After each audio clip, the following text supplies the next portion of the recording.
Welcome to Thursday night with Terry Hay and yours truly, HRT, Rich for Horse Racing Radar TV. We're going to do the entire Churchill Downs card live. So we're going to stick around from the beginning all the way to the end. We're going to walk through every single race, every single horse that's not scratched, and then we're going to make our picks. I have done some of the prep work, but I haven't made my final selections yet. We'll see how the track is playing, as if though we're at the Louisville course today, and we'll see how that works out, Mr. Terry. Yeah, it sounds like fun. It should be a ton of fun. It'd be Friday night lights. It should be a Friday night though, like football, not Thursday night. But in any case, I don't know if Sam Houston still running, Terry? I think so. It is the free track today over at Guaranteed Tip Sheet. There is a link down in the description below. So all you Texas players, you can head on over there. And for all the you that like the Texas tracks, make sure you head on over to Guaranteed Tip Sheet. There's a link in our descriptions every single day. So you get a free track every day over there. So make sure you take advantage of that. I mean, how often do you get something of value for free every day, Terry? Not very often, that's for sure. Not so often at all. Okay, let's do some of the preliminary stuff like we usually do, and then we'll get to making our picks, Terry. So who do you like in race number? Not who do you like. What are the conditions for race one? Well, in race one, as you can see there, now let me get to race one here. It's a 5.5 furlong maiden, $120,000 purse, and it's for maidens 2-year-olds. Yes, indeed. And a lot of these horses are making their first start. Ordinarily, we have our 10,000 simulations where we run through the numbers, but because in race number one, there are so many first-time starters, we don't have any simulations there. But normally we're looking for some value at the odds. We create our own par plus score, how many times a horse beats a par score. In this case, on Brisnet, 85 is the average speed figure for these conditions. We also look for who's going to be on the lead and which horses are most likely to be in their comfort zone. We'll talk a lot more about that as we progress through the show. You can see we also do trip handicapping. The 2, the 4, and the 9 so far in their limited careers have not finished within 5 lengths of the winner at the finish line. The 1, 5, 6, and 7, they're making their first crack. Of the experienced horses, Terry, it does look like Maljave is your speedster. And at the end of the race, it looks like Predecessor is your closer, but Sergeant Caps will be right there as well. Of the horses with some experience, the 4 looks like the one that has the best total pace score. But again, more than half the field making their first start. And at this 5.5 furlongs, the typical winner that you're looking for is a horse that does have some ability to stalk the lead. Only been 8 races so far. 2 of the 8 went wire to wire. Looks like the post position and the outside. So inside and outside are the best places to be. There, let's walk through the horses. Tell me what your thoughts are about horse number 1. Anytime, anywhere. Yeah. First of all, it's a little bit hard to handicap these kind of races because a lot of them don't have any kind of data to go by except for breeding, that sort of thing. And on Anytime Anywhere, does have a dam who's had 3 winners from 5 starters, and it's out of honor code APND, which is pretty darn good breeding, and it's got some fairly decent workouts. So for me, I'm looking at 3 strategic things. That's why you see my 2.5 out of 3 out of here. So I'm looking for first-time starters with the trainer, John Enos. I'm looking for something closer to 11%, but he's about halfway there, so I give him a 0.5 for that. Looking for Mama that makes winners, where Terry, you mentioned Mama does make winners. So I gets 1 whole point for that. And then I'm looking for some workouts down here for that times 12 that we talk about. So 4 furlongs times 12 equals 48. So something around 48 seconds works. That gets a point for me as well. Probably should really get less than a point because I really want more than one of them. This is kind of close. So I give this one 2.5 out of 3, Terry. So right now, maybe a contender. How about horse number 2? All right. Well, on horse number 2, we do have at least 1 race, but it was bumped and brushed at the start and had some trouble. So it's a little hard to tell what really would have done. It also was well bet in that race. It's trained by Steve Asmussen, which is a really good trainer, and the jockey is Tyler Garfione. It's out of Pulpit, Tappet, and so it's got pretty good breeding. And that's about it for me. So as far as I'm looking for second time starters, I'm paying attention to this number up here, the speed number or the par number. So it being 85, right? So we've mentioned on our shows before, I take that first number, and from what I've learned from the various books and articles and all the stuff that I've read, is in the second race, typical improvements anywhere from 5 to 13 speed figure points. That would put you at 65 to 73. I hope my math is right. Like, they wouldn't want to look too stupid.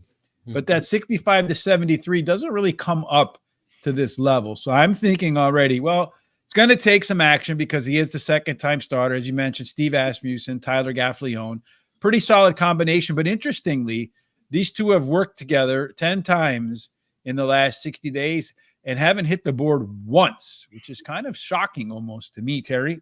So this might be one that could take some money, but I would view it as a vulnerable favorite. Number 3 is all redded out because that guy ain't running today. So we'll move on to number 4, Malahave.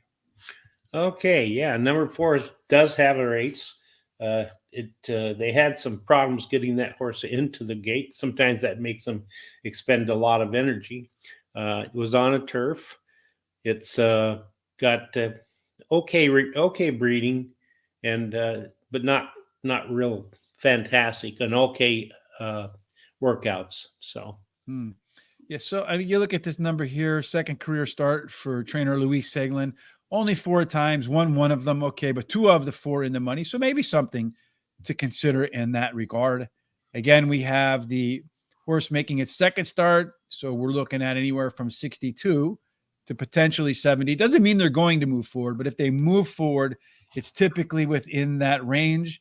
So when I see a horse like that, one of the things I want to see too, along with the 2 horse, so I want to see the workout since that debut. So it ran on April the 25th. So you got 2 workouts since then, May 11th, May 21st. Neither one of them really all that sparkling to me. The horse did run a little bit lower level last time out of Kingland, as you mentioned, on the turf. But it doesn't really look like the bettors were all that enthusiastic at 100 to 1. Maybe this horse gets there. For me, it's a pass, one that I would not bet, Terry, because I don't see where that improvement's going to come from, although it could be in there somewhere. It's just not in the cards for me today. Flying Private, that's how Terry does it, folks. Tell us about the horse. All right. Well, this horse here has not been out again, like the previous couple. And it does have a dam, though, that's put out 8 winners from 10 starters, and 2 of those were stakes winners. It's got a really good breeding out of Uncle Mo. And I think they paid $175,000 for this horse, so they probably have a lot of anticipation that it's going to do well. It has really a couple of good workouts. Got a workout on May 9th. It's a bullet workout, 48.3 in the mud for 4 furlongs, and then it was breezing from the gate. Got a 48.3 in a sloppy track, which was 9th best of 22. So it was working out in Santa Anita in Southern California, and they brought it to Kentucky Downs to have its first race. Again, I'm first-time starter. That 3-point checklist for me. Val Blankenhoff only won 1 so far out of 34. So that's going to get a 0.3 for me. It does have that string of really good workouts, so it does meet that qualification there, Terry. Yeah, full point for that one. And as you mentioned here, all the damn mama's making a lot of babies that win. So this one is definitely at $175,000. It is Panic at the Disco. They got a lot of high hopes. They hope this is the 1 in a million. I'm going to give it 2.3 out of 3, Terry. Again, this one goes in the consideration pool of the first-time starters, although I do have the one rated a little bit higher, so I probably would favor the one because the first-time starter, getting a little better odds. And again, so far, the rail has proven to be a better post position than number 5. So that's my thinking to this point between those 2 first-time starters. Looks like we got another one here, Terry. That's right. I got Game, the 6, He's got a really good trainer, Thomas Amos, and Edgar Morales is riding this horse. This horse also was 130,000 when they bought it, out of Candy Ride's grandsire. And then the dam has one winner from one starter, has okay workouts, a couple in a row. So I think it's got a good chance. So this one gets 3 out of 3 stars for me. You have the trainer, Thomas Amos, poppin', debut made in special weight, 18%. This one maybe doesn't get a full one, but maybe Mama's going to prove to be a great dam with 1 from 1. And then you got a pretty brisk workout here, one of the better workouts, 47-3. So right now, this would be my top first-time starter. So right now, I'm going to go of the first-time starters, 6, 1, and 5. Terry, horse number 7. We got a couple of minutes, so let's go through these last 2 horses real quick. Okay, really good first-time starter. It's got a Jose Ortiz in the irons, 17% of the time. The sire has first-time starters, wins 17% of the time. The dam has 2 winners out of 3 starters, and the breeding suits today's distance. So it's got a bullet workout and then another workout right after that. So I really like this horse. So again, for me, trainer winning 2 out of 62, Dave Christopherson, not really the best. Hasn't only 1 win on the debut with the maiden special weight.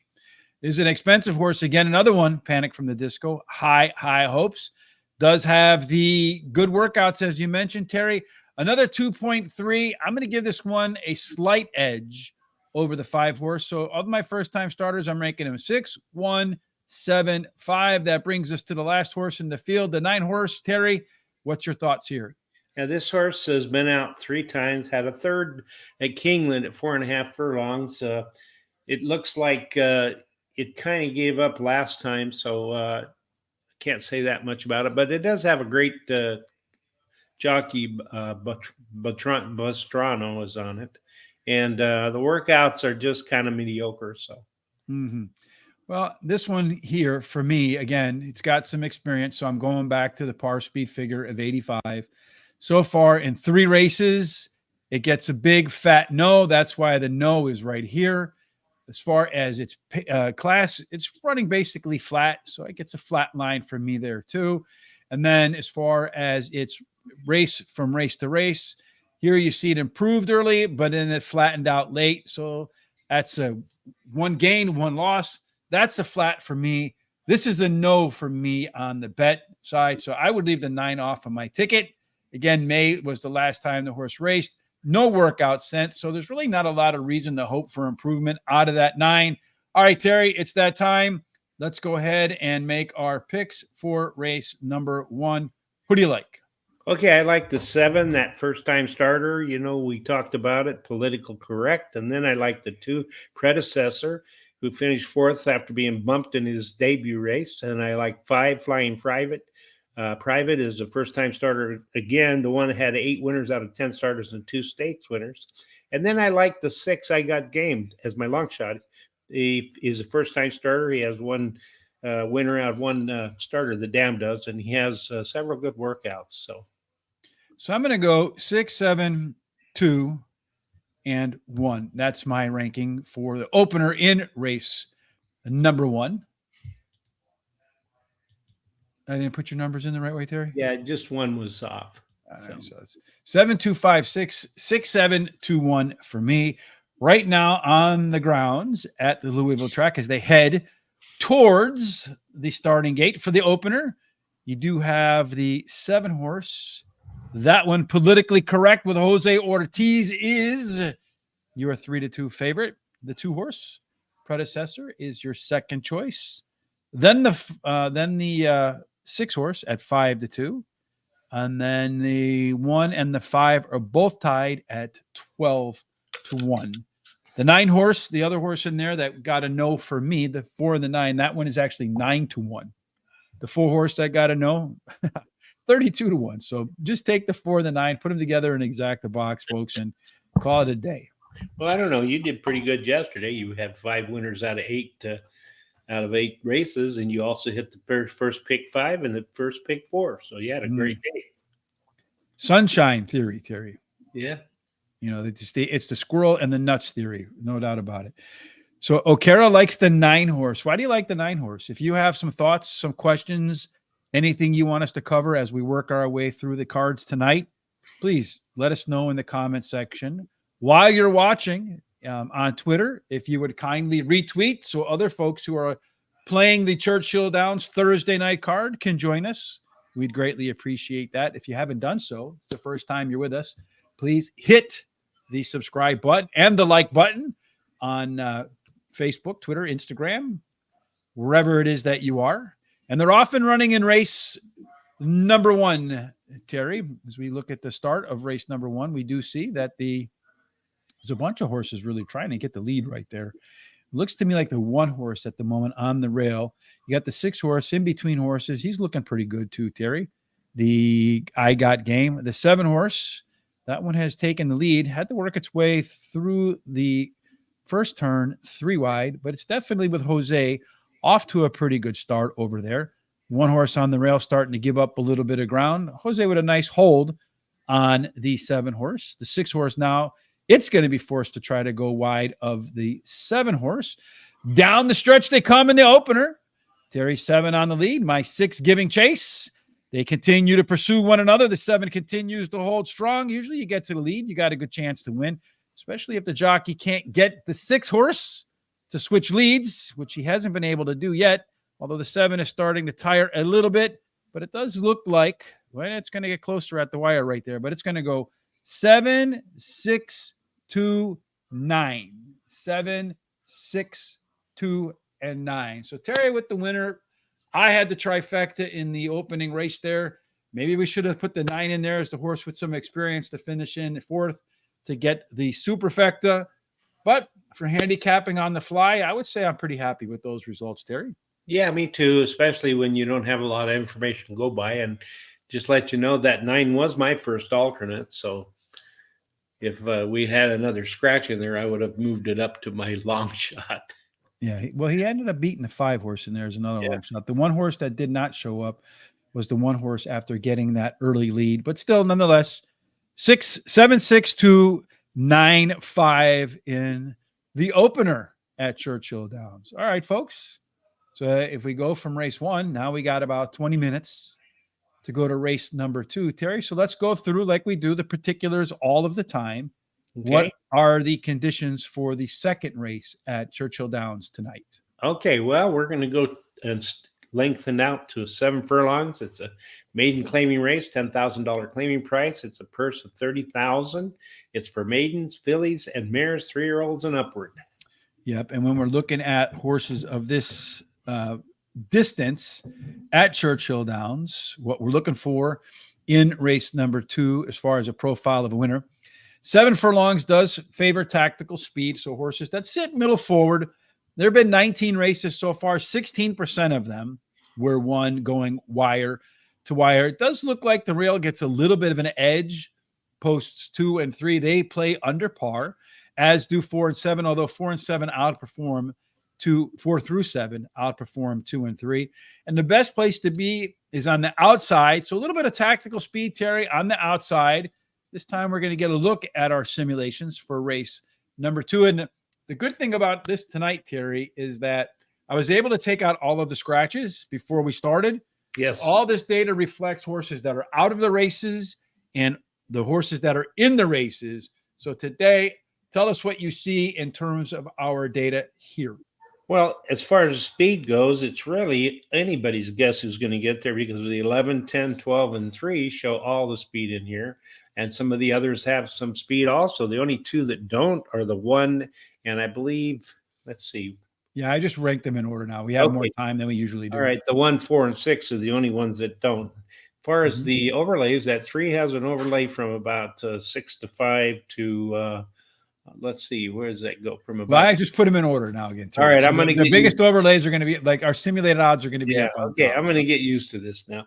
6 to 5 to 8 to 1, and then that 11 is about 2.5 to 1 to 3.5 to 1. 3, 11, 10, and 5 have the best par plus numbers, and let's go Z zone now. Let's go C zone. Z zone is 9, 12, 10, 5, and 11 is the way they kind of go up there, but all of them have C zones except for those 3, 7, 8, 4, and 6. So Yeah. Typically, we're looking for horses that have a 50% chance that the early pace is going to fit their best performances. So the higher, the better. 30%, who knows what's going to happen as far as that's concerned. All right, so let's go ahead and take a look at our race trip handicapping. Pretty balanced race in here, Terry. You got the 1, the 3, and the 8 so far in their limited careers have not been within 5 lengths of the leader at the finish line. The 5, the 9, and 12 one will be on the front, perhaps. The 10 and 11, they're a little bit more patient. They can co-pilot. 4, 6, and 7, they want to close. So at the beginning of the race, in terms of early pace, you do see Ladley, the 7 horse, a closer, a little bit more early speed than actually the early speed horses have. So where we come from, this is called a left arrow horse, meaning that it moves from a closer position towards the E. But it won't forget how to close, although it does look like it needs a little more late legs. Our late speed horses, Brain Bridge Dancer, Default, Joya Rara, and Chiquita Reina, those 4 are more than a length quicker than everybody else down the stretch. And one of the things I've been noticing, Terry, as I keep track of more and more data that we're building out here, is I'm noticing our top picks that have the best late speed are popping into the winner circle a lot. So when you're looking at your recommendations or your selections, maybe when you're trying to break a tie, see which one has the most late speed. And then finally, our top total pace horses. We got 3 of them, the 10, the 11, and the 3 that are a little bit better than the 5. And then you got an 8-point drop off from there. So when again, our data says that 72, 73% of the time, the winner is going to come from this top 4. Terry, we're not going to make our picks yet, but we're going to go horse by horse right now. And you're going to tell us what you like about the one horse, if anything. Okay. And before I do that, I don't Cash Snuff wants to know who won that first race. It was the number 7 horse, Political Correct. With the 6, I got game second. And the 2 predecessor ran third. And then Ricardo, he was wondering what the C zone is. It's called a comfort zone. Mm-hmm. And you can explain that a little more if you want to, Rich. Yeah, so it's a score we've created ourselves, Ricardo. Let's go back to that. So I go ahead and we do 10,000 simulations as to who's going to be on the lead. And from that, we calculate out. So we give them a number. Let's just say that number is 100. Well, if the next closest horse has a 95, every 5 points equates to about 1 length. So then we want to see in the horse's previous races where it's run its best, how far it was from the leader at the quarter-mile marker. So let's say that horse, when it ran its best, was within a length of the leader at the quarter-mile marker. But there's a 7-point difference between this horse and that horse at the quarter-mile marker. Well, that's going to be on the outside of that zone. Well, we do it 10,000 times, and then this measures how many times within the 10,000 times. So 76% of the time, Perceptive was within its proximity of the leading horse at the quarter-mile marker when it's run its best races. So that's what C zone. It's a comfort zone. So the higher the score is, the more likely that this pace will be comfortable for this horse and mirror its best performances. I hope that explains that for you. If you got more questions, let us know. All right, so race number 1, Terry, what do you see? Okay, in that first race, the second race, the number 1 horse, Tappett's Warrior, that horse has really not shown much competitive. Hasn't been very competitive. It's been beaten like 23 lengths, 10 lengths, 31 lengths, just never there. Likes to stay in the back. It breaks bad most of the time, and so I don't have much feeling for this horse at all. It's not a horse that I would play. So I look for a couple things real quick, just as a quantitative search. So 74, I'm finding in our research too that I marked down, does a horse have anything in its record at all of the published work so up to 10 races of a speed figure that hits 74. This one's an obvious no, right? So no on the speed, no on the par. And then I look at the race conditions. So maiden claiming 10, maiden claiming 10. So it's flat. Right? So maybe a flat, it can contend right there. Next up for me is, did the horse improve or did it regress? 76, 78, 66, 78, 56. They're all pretty much the same. So no, it hasn't hit this level. It's running in the same level last time out. The terms of its performance, flat, really nothing to get excited about there. Second start off, fillet off. Okay, so last time out, the horse had, the only other time the horse had a 2 starts without heading to the barn. You did see right here dramatic improvement in its speed figure. So maybe on the outside, this horse has a crack. A couple of other things right here, carrying a little less weight today, that might be an indication. And then finally, May 2nd was the last race.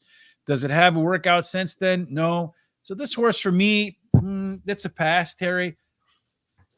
Maybe one that you want to throw in the back end of a trifecta or exacta, just in case you see the second race improvement like that again, where the weight break helps. But winner, as Thomas says, probably not. All right, off to race number 3, horse number 3 we go, Terry. What are your feelings about Bainbridge Dancer? Well, this horse has not been out since last November, so evidently he had some problems. Maybe it bled or something, and had an early slow start last time. Finished fourth though, and closed a few lengths. It drops in class today. They add blinkers, and it's got a bullet workout on May 20th, and then a pretty decent workout on May 26th. So the horse did run a 70. That was way, way, way back in November, probably 2023. No, 2022, I would guess. Yes.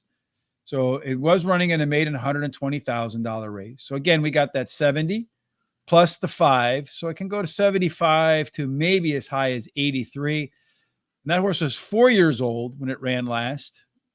It was probably 3 years old when it ran last, Terry. Yeah. So it's aged a lot. So there's a lot of maturity in that horse as well. So along with that maturity, you can add somewhere about a half a point, maybe to a point per month of improvement.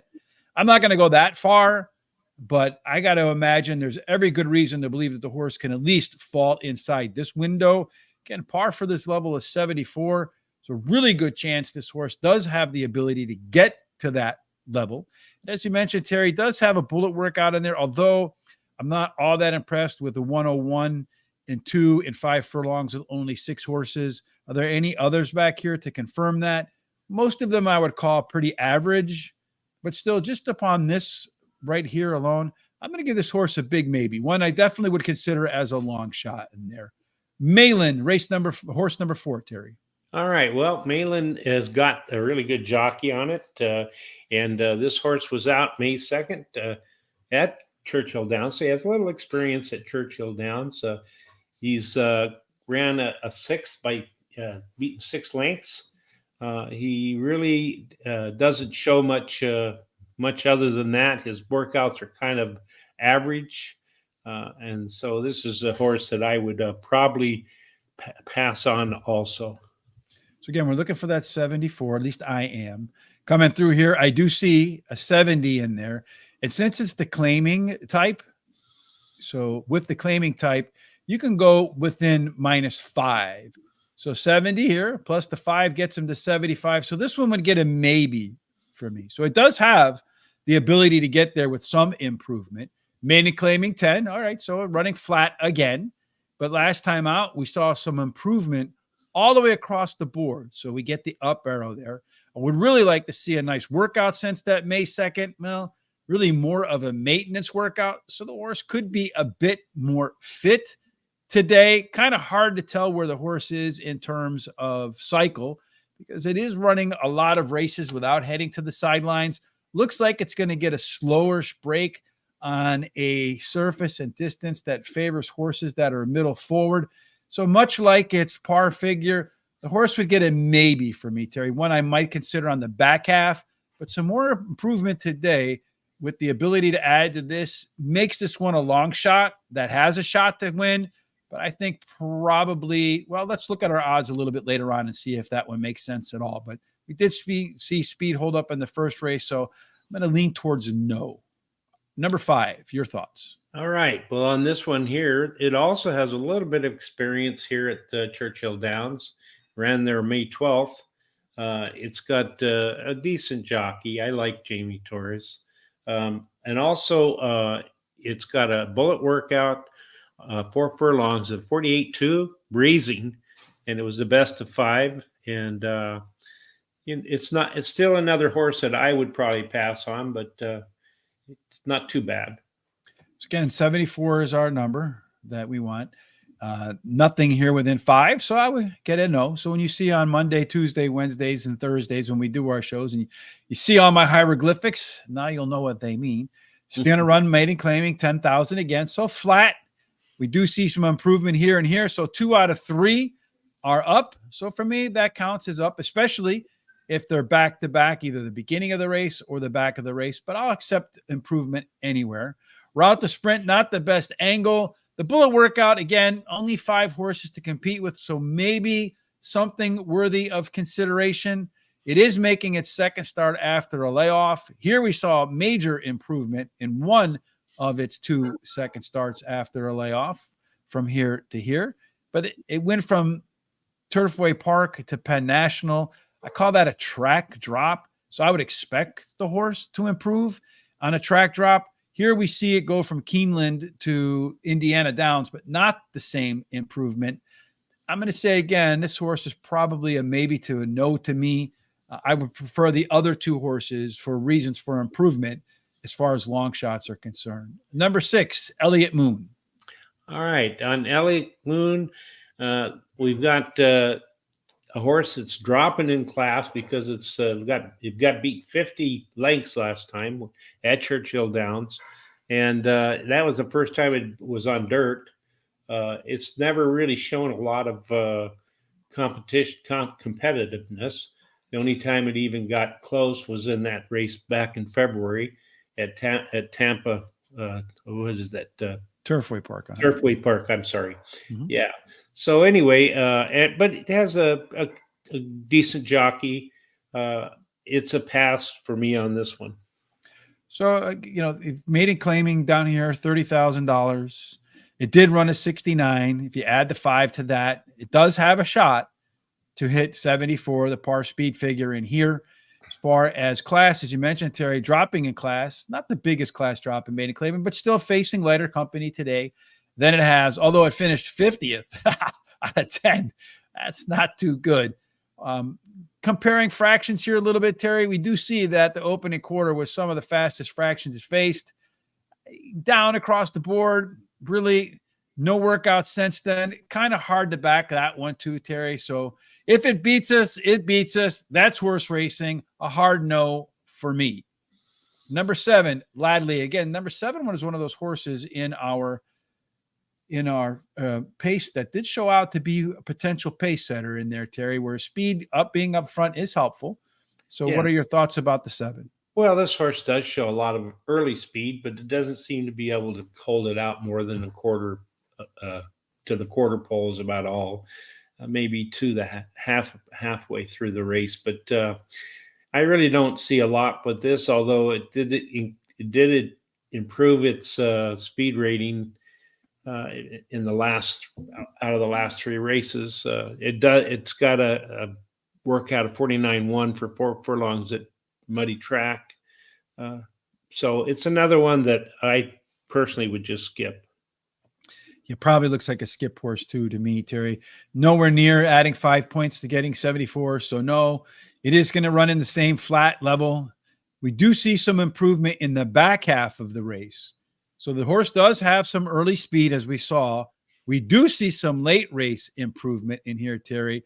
A lot of times I see those 2 numbers then carry over the momentum to the next race.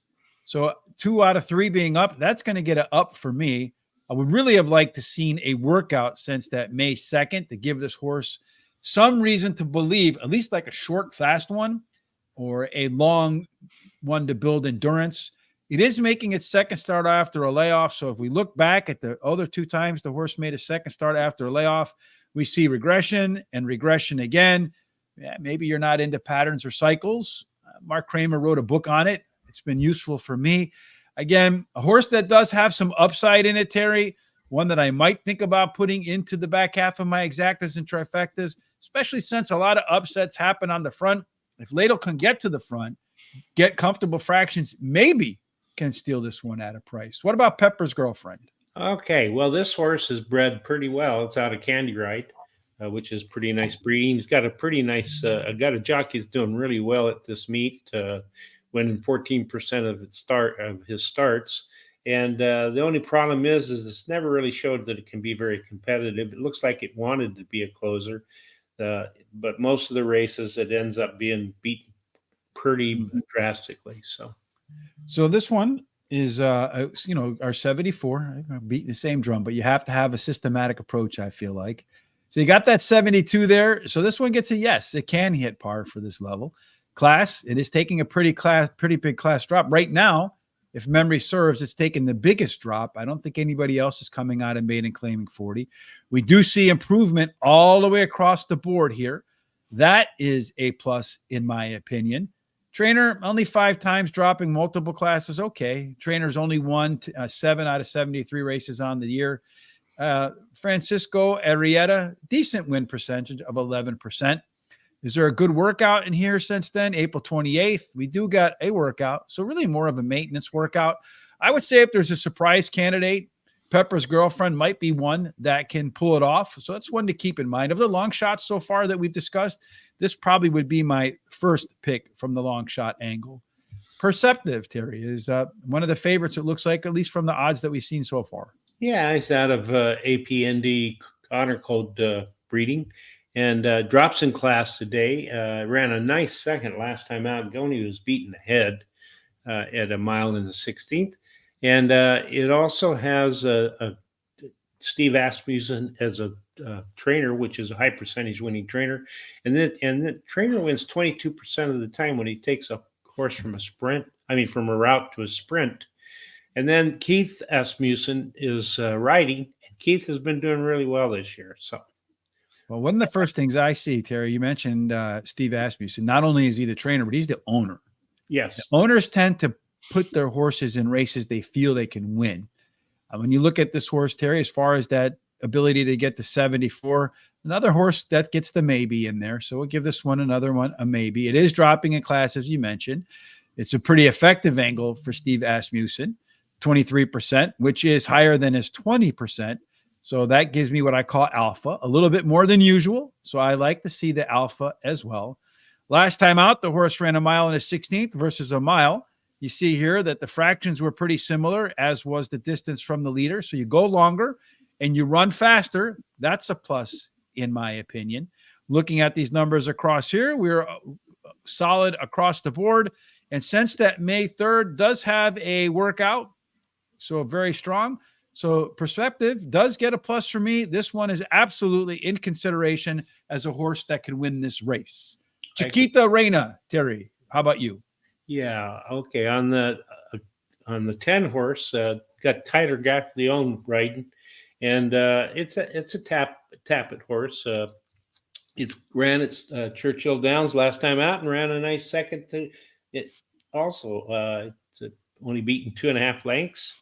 It's got the highest last speed rating, actually tied with another horse, and so it's a horse that I think has a lot of possibilities here. So. Again, 74 is well within range of this 72. That's a big plus. One little concern for me, though, is the last time the horse peaked, it had some pretty good regression. Next time out, let's see, in the horse's career, in the second race after a layoff, it also regressed. So I'm a bit concerned that regression might be a possibility for Chiquita Reina in here as far as our ability to get there. So we got the yes. The horse is running flat. And then we see that it did improve in 3 out of 3. So I do like that. So if the regression is one of the reasons that would concern me a little bit. The fractions here at 6 furlongs, 21 and 45, much quicker than we saw in its previous race at a similar distance. So the horse did come back a little bit faster. Definitely another one for strong consideration, although the regression does worry me a little bit. It doesn't have a workout since then to perhaps tighten that horse a little bit up. So I'd probably prefer the 9 over the 10 in this scenario, Terry, because I expect an improvement from the 9 and maybe a little regression from the 10. I think it's the 11 and 12. We got 2 to go. So we better hustle because we only got 4 minutes. So what about the 11? Well, 11 default. I really like this horse. It's got a good trainer, been doing really well at Churchill Downs, and every time he puts blinkers off of a horse, he's won 37% of them times. This horse ran second, only beaten ahead last out at Churchill Downs at a mile. He's looks like he's comes from close off the pace. I think he's going to do really well in this race. Yeah, just to mention 3 out of 8 times taking off the blinkers, but 77, so he can go over par. So we know that. So he's achieved the highest mark so far, running flat compared to last time out. Did finish second by a head at this level. You got to like that. Although the race did show some regression. So, but still pretty solid in there. Does have a May 24th workout since then. So the horse should be a little sharper. I think the 11 is a strong consideration too, Terry, along with so right now, I think the 11 and the 9 are my top 2 choices. The 10 a distant third. What about the 12? Okay, the 12 is drops in class as well. Been raced at Churchill Downs, but got beat 13 lengths. Doesn't really give a lot to me that would interest me. So it's a horse I would pass on. Again, nothing near 74, so that gets a no. Horses dropping in class, so maybe that's a plus. Third start after a layoff, classic handicapping angle, although it did mostly regress last time out. So down 2 classes, 1 out of 7. Churchill Downs out twice. Probably not in my considerations, Terry. All right, so now it's time to make our picks. Go ahead and tell me what you got, Mr. Terry. Well, I like the 11 default, my first choice. The 9 perspectives is my second choice. The 10 is my third choice, and as my long shot, even though I said I would pass on this horse, is the 5 because she finished second 2 out of the last 3 races. So when I'm going to go with the 11 horse, I think that one's from our analysis was the top horse in there. I'm going to go with that 3 horse in there. Bainbridge Dancer, that horse coming back after more than a year and a half on the sidelines. I think that one has the most potential upside in the race. And then I'm going to go with the 9 horse as my third choice. And I'm going to close it out with the 10. So 11, 3, 9, and 10 for me. Terry, you did a pick 4. I didn't do any pick 4s because I'm doing it by the seat of my pants right now, Terry. Yeah, so well, there's Terry's pick 4. This is in honor of Don Johnson, Miami Vice, our friend that comes on our morning show a lot of times. And I'm going to use the 5, 9, 10, 11 with the 2, 4, 7, 9, with the 2, 10, 11, and then finish up with the 5, 11. That's a $48 ticket. All right. If I was going to add another one in there, Terry, just as a maybe surprise horse that can beat me, what I would be concerned with perhaps is that 7 horse getting to the lead and not giving it up. That would be my biggest concern to beat me right in there. Christopher D'Souza coming in with the 5 horse to win in place with the 9 and 11. Hey, folks, if you got any picks too, kindly share them with us in the comments section. We would greatly appreciate that. Let us know what you think about this format as we walk through the past performances and give our thoughts and views on every single horse. If you like this format, we'll do it more often. If you don't like this format, well, then we'll do it less often. Kind of self-fulfilling, I guess. Yeah. All right. Hi, Chris. So they're loading up for race number 2. Let's see what we got. In race 2, do we got any nice overlays in here? It does look like the 3 horse might be some value at 5 to 1. Does have a strong par plus in there. The horse is, according to our odds, should be about 3 to 2. The 11 horse looks like it's a little undervalued. At 1 to 1, it's probably not the best play. We think it should be closer to 5 to 2. So you're paying a bit much for that one. The 10 horse right now at 9 to 2, a little bit of value. And they're often running on a beautiful, sunny Thursday evening in Louisville. Not quite the crowd that we saw a couple weeks ago, but nonetheless, a lot of people enthusiastic because no matter if you win the Kentucky Derby or you win race number 2 on May 30th, you're just as happy with collecting a winning ticket. As it stands right now, Joya Rara is on the front with Ladle, the other speed horse. To the outside is the 10, Chiquita Reina. Those 3 are the lead right now. You got a little bit of a gap back to the favorite of about a length. That one's starting to make its way into the mix as well. Down on the rail is the 4-horse, Maylene. That one's coming pretty aggressively too. They're going around the corner. The 5-horse, Joya Rara, continuing to hold sway. The 10-horse now, Chiquita Reina, is making a move up. The 11-horse is decided it's about to make its effort. So the 11 is off and running, but really strange how far wide that one has decided to take its race. But that one looks like it's going to be your clear winner. Here comes the 10-horse right now. That one's going to be in second place. The 9-horse making an aggressive move, but question is, can that one get into third? So it looks like it's going to get into third. It does. It's going to barely get past the 4, it looks like. And then who do we got coming home? It's going to go 11, 10, 9, 4, 6. 11, 10, 9, 4, and 6. So Terry's alive on his pick 4. Both of us managed to put the winner on top. And in our 4 picks, Terry had the trifecta again. Mm-hmm. And I had it in the we just needed the 5 or the 3 to come home in that 4 spot. Yeah, it would have been nice. If that 5 would have held up there, stayed there. Hi, Umit. How you doing, my friend? Thanks for joining us today. Hopefully, we have a continuation of that. All right. So 2 races in. So far, so good, Terry. I think I like this format as well. Yeah. All right. The third race is we find that we don't have a whole lot of time between races to get all this information out. So let's go about getting the information out, Terry. Yeah, it's a 1 16th. It's a claiming race, 32,000 per 62,000 for 4-year-olds and upward. Let's see. All right. So at a 1 16th, what we are looking for at a 1 16th are horses that have, and this is a 2-turn race, folks. So it's important to pay attention. They're going to start here. They're going to go around once, come around twice.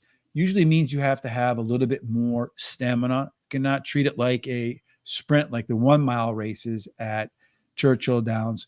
Although early speed does very well. So far, 27 races, 9 of them have gone wire to wire. A lot of horses have sat in the co-pilot chair. The rail horse, that wins about half the time it should. So Bird King could be a really difficult spot. 2 and 3 also play under par. 4 through 7, that's the best place to be. And 8 gets discounted as well, Terry. So we want some speed, but we don't want it on the inside. We don't want it on the outside. Who is the fastest horse according to our simulations? Well, it's the one in the middle. The 5-horse has the most speed, as you see. Really nice, too, 73.6% as far as the data goes. And then that 2 has an overlay from 5 to 2 to 5 to 1. The 5 has an overlay from 6 to 5 to 9 to 2. And the 8 has an overlay from about almost 7 to 1 to 15 to 1. That's a nice one. The 5, 2, and 8 show the only par plus numbers. And they all show pretty good C zones, except for maybe the 9 is a little bit low. So looking at this, the 5-horse Sogno di Campione, if you're just a pure data player, that 5-horse right there, really robust opportunity to be on the lead. And again, the pace setter won 1 out of 3 races. Pretty strong C zone. So the 5 should be comfortable with that. It is your par plus horse and our simulation favorite. When I go through the numbers at the end of the night, whenever you get a gringo horse, those horses do exceptionally well, Mr. Terry. Let's see if that 5-horse is also a lone E. No, he's actually an EP type in a pretty balanced race. So you got 2 that want to be on the lead, 2 that can be on the lead or can sit in shotgun, 2 here that play shotgun. The PC type of the lone, so the Sesame Street 2, unlike any of the others, a versatile horse that can go anywhere. Could be up in the front, could be in the middle, could be in the back. And then your closers, the 3 and the 8. So pretty balanced race in terms of how they should set up. It does look like the 5-horse is going to get plenty of attention early on, competing with the 2 front runners. So I think it's likely the 6 and 9 jump out to the front. They press the pace. The 5-horse and the 7-horse sit in that EP position right there. And then you got the 2-horse, the other versatile horse, in the next wave. Late speed could play a factor in this role, and it does look like Phantom Ride, the lone PC with all that versatility, Terry. That horse, if the race goes too fast, could be patient. If it goes too slow, he can move up. He's got a pretty good late pace advantage over the rest of the field. As far as your top total pace horses, 3 of them, the 2, the 5, and the 7, standing out in this race compared to everybody else. Terry, let's take a look at the horses and let's walk through our thoughts as far as handicapping is concerned. All right. Well, on first horse, Bird King, it's got a good jockey says is on that on the horse, and the horse has a trainer who wins 17% of the races in the first dirt start that he has a horse going. This horse finished third last time. It appears to be going to be a closer. He got actually bumped during the race and he was off slow. So if he gets a little better start, he might do a little better today at today's races. So anyway, and he's got the best dirt speed among today's starters. So we're looking at a speed figure of 87, claiming 32,000. So as far as the ability to get to 87, well, we have one right there. We got an 89 and 90. So that gets a yes. Can absolutely get there. Same conditions today, flat as last time out. But we do see pretty close, within 2 points, within 2 points, within 2 points. I'm going to say that's a flat effort. As far as our fractions are concerned, really nothing to compare it up against. It looks like it was a little slower than the last time it ran at the same distance. So perhaps that's why it had, looks like it can use a little bit of closing ability. So it's going to need a hot pace, which it might get in here. Does it have a workout since then? No. Bird King, off of this ability, is one that you have to consider in your pick. So you got to give this one a maybe, Terry. Phantom Ride, number 2. What do you see? Okay, well, Keith Asmussen is riding again, and Steven, I guess that's his brother, is it not? Yeah, it's his brother. Huh? Yeah, he's also the trainer, and they're both doing really well this year.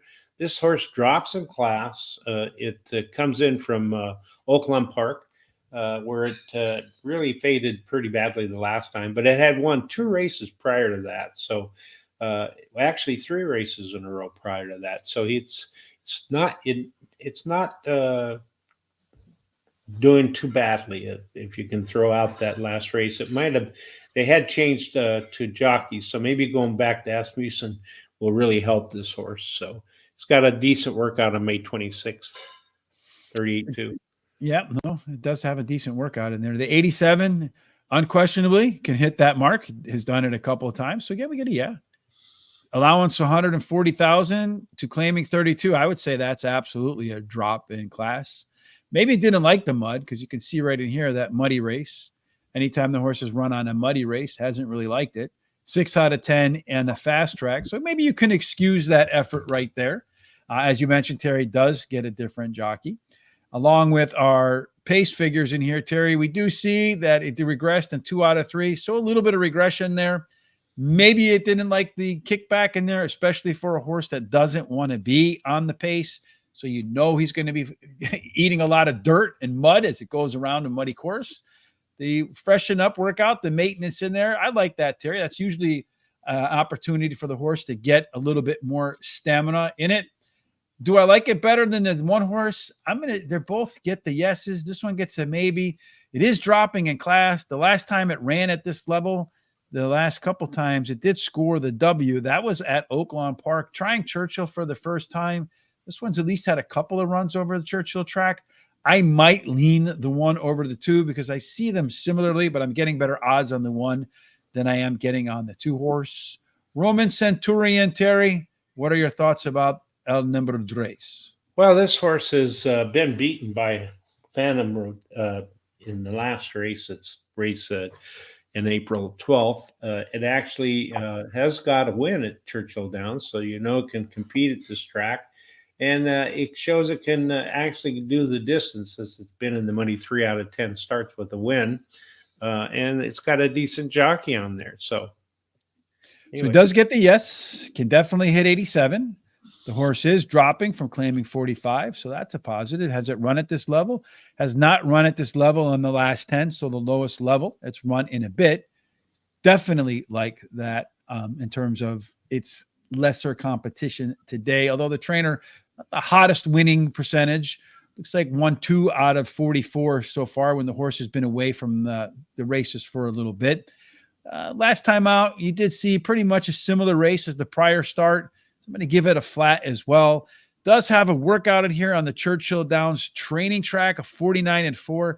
A little bit on the slow side. I probably would have liked to see something to give me an indication where the surface and the distance favor speed for this horse to move forward.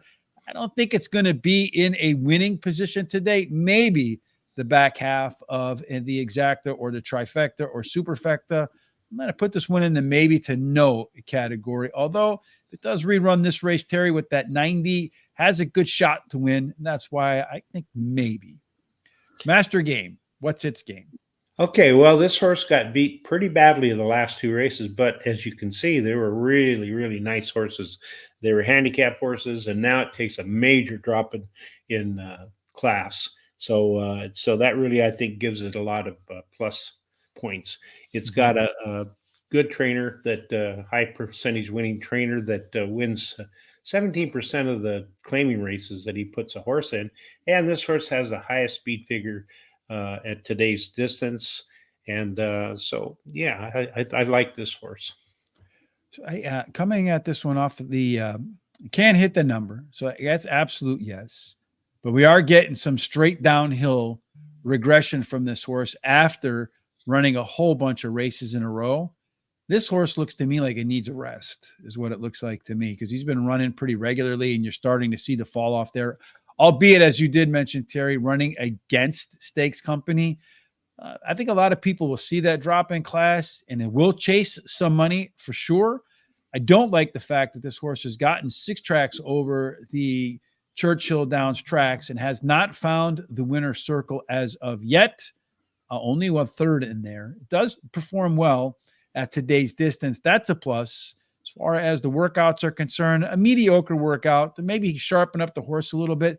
I wouldn't be surprised to see some rebound in this horse today, Terry, but it is dropping in class. It did regress poorly last time out. I think it'll take a lot of money, Terry, but I wouldn't put it on the top. Again, another one I would consider for the back half of my exotic bets, but not as my winning pick. Sogno de Campione, that's the one we saw back here as your Gringo horse. Terry, any other reasons to like Sogno de Campione? Well, it's bred really well. It's out of Intro Mischief, which is Harlan's Holiday grandsire. And the Dam Bay Road is out of Bellany Road. So that's really nice breeding. It's got a trainer that right now at this meet's win 17% of the starts, and it's got a good jockey that's winning 15% of the start at this meet. So that's pretty good. It's moving from turf to dirt, and it could improve, but I don't know if that really is the case. It likes to be on front. It's a speed horse, so it needs to get out of there. So its early speed running style may help this horse. It's got a workout on the 5th of or 16th of May, 1 minute and 1 for 5 furlongs, which is pretty darn good. And it's nice looking. Yeah, I like that workout because there's that 5 times 12, 60 again, or 1 minute. So that's a plus. I like that. Really more something that I pay attention to in regards to horses that are going to make a first-time start, but still a pretty brisk workout for that horse. And you look at some of the other ones in the past. Has it done that before? Like 5 furlong workouts? I haven't really seen. Do we have any other 5 furlong workouts in here? We don't. So that's a little bit something new from trainer Kent Sweezy, who is a nice guy. I met him down in Florida at Palm Meadows Training Facilities. It's a really nice place if you haven't been there. As far as the ability to find 87, yes, indeed, it does have the ability to find 87. It's also done it on the dirt, so we can give that an absolute yes. It is dropping in class, so that's a plus, facing some lighter company today. Last time out, pretty similar numbers here. So I'm going to give this one a flat. I do like the fact that the horse did put in a pretty robust workout. I'd have preferred to see it at Churchill Downs because it is making its first Churchill Downs run. I do think this one has a good shot to get to the front, Terry, because you look at some of these numbers back here.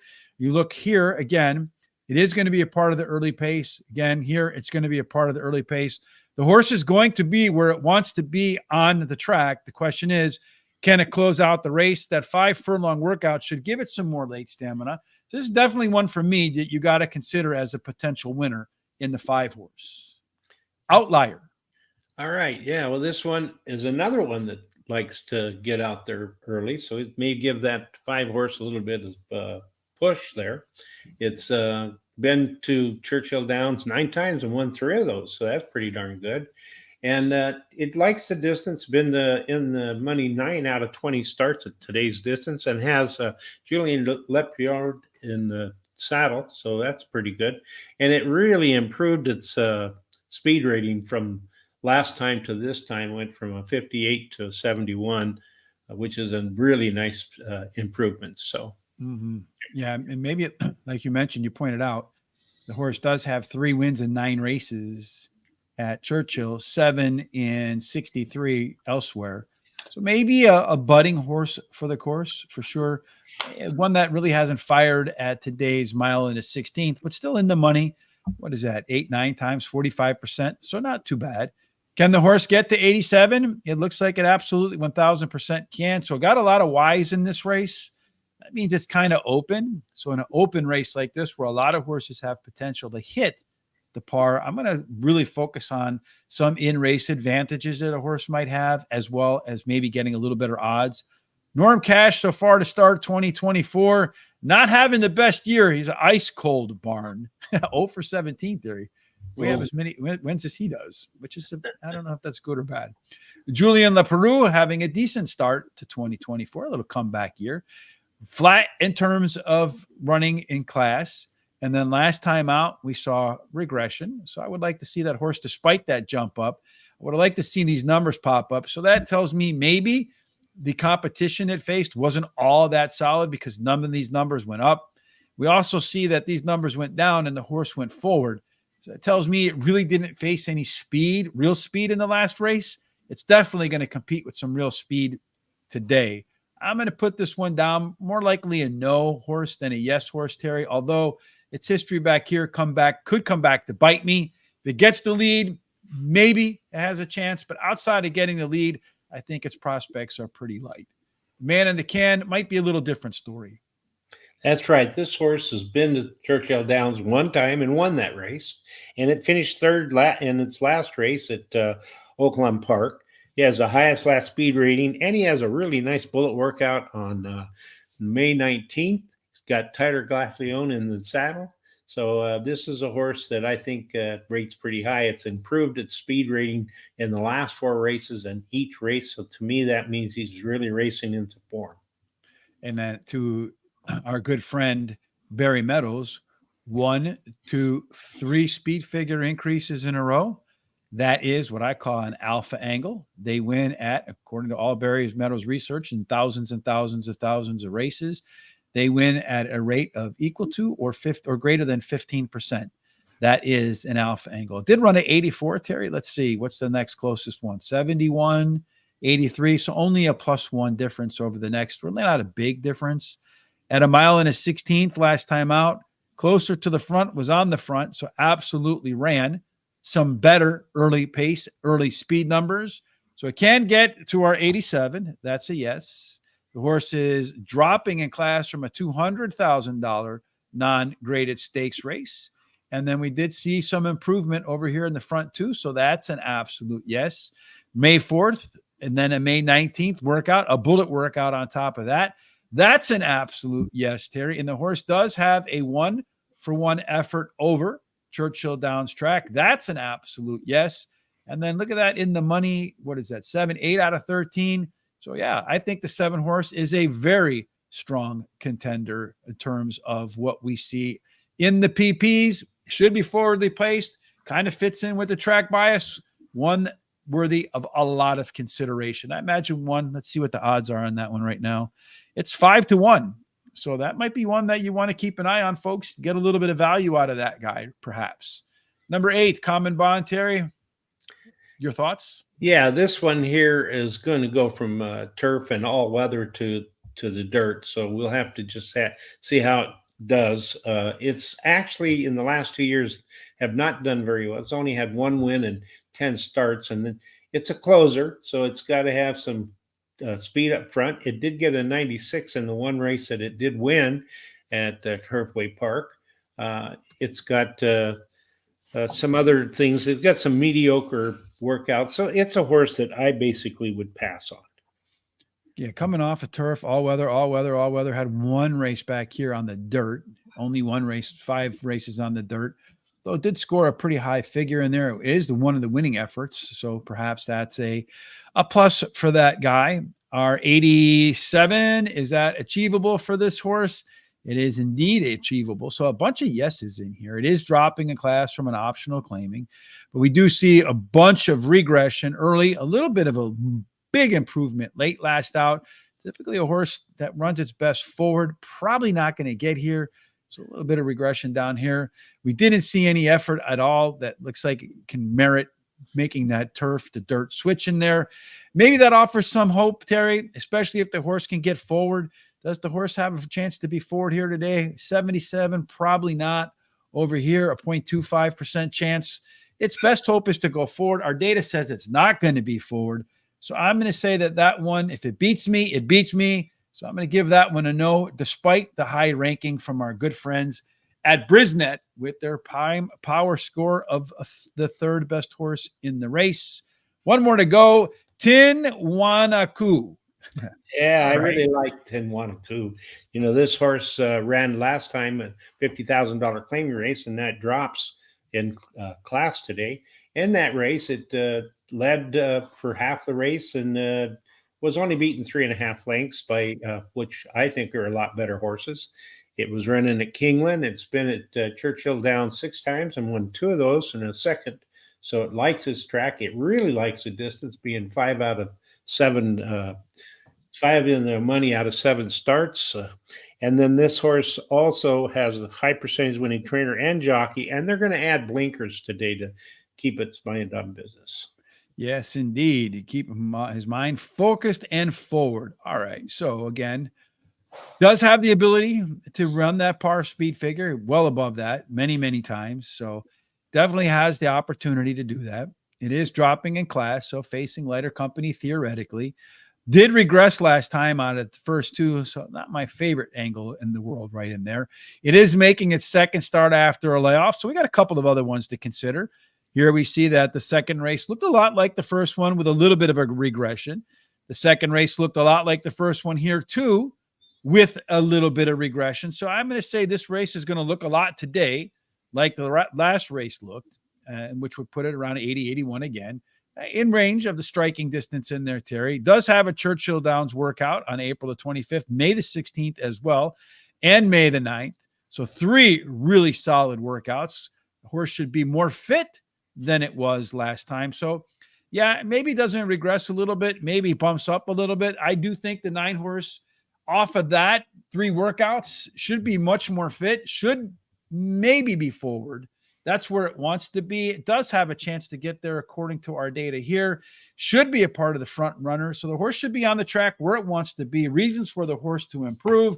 Absolutely one you have to consider in your selections. Terry, all right, speaking of which, guess what it's time to do?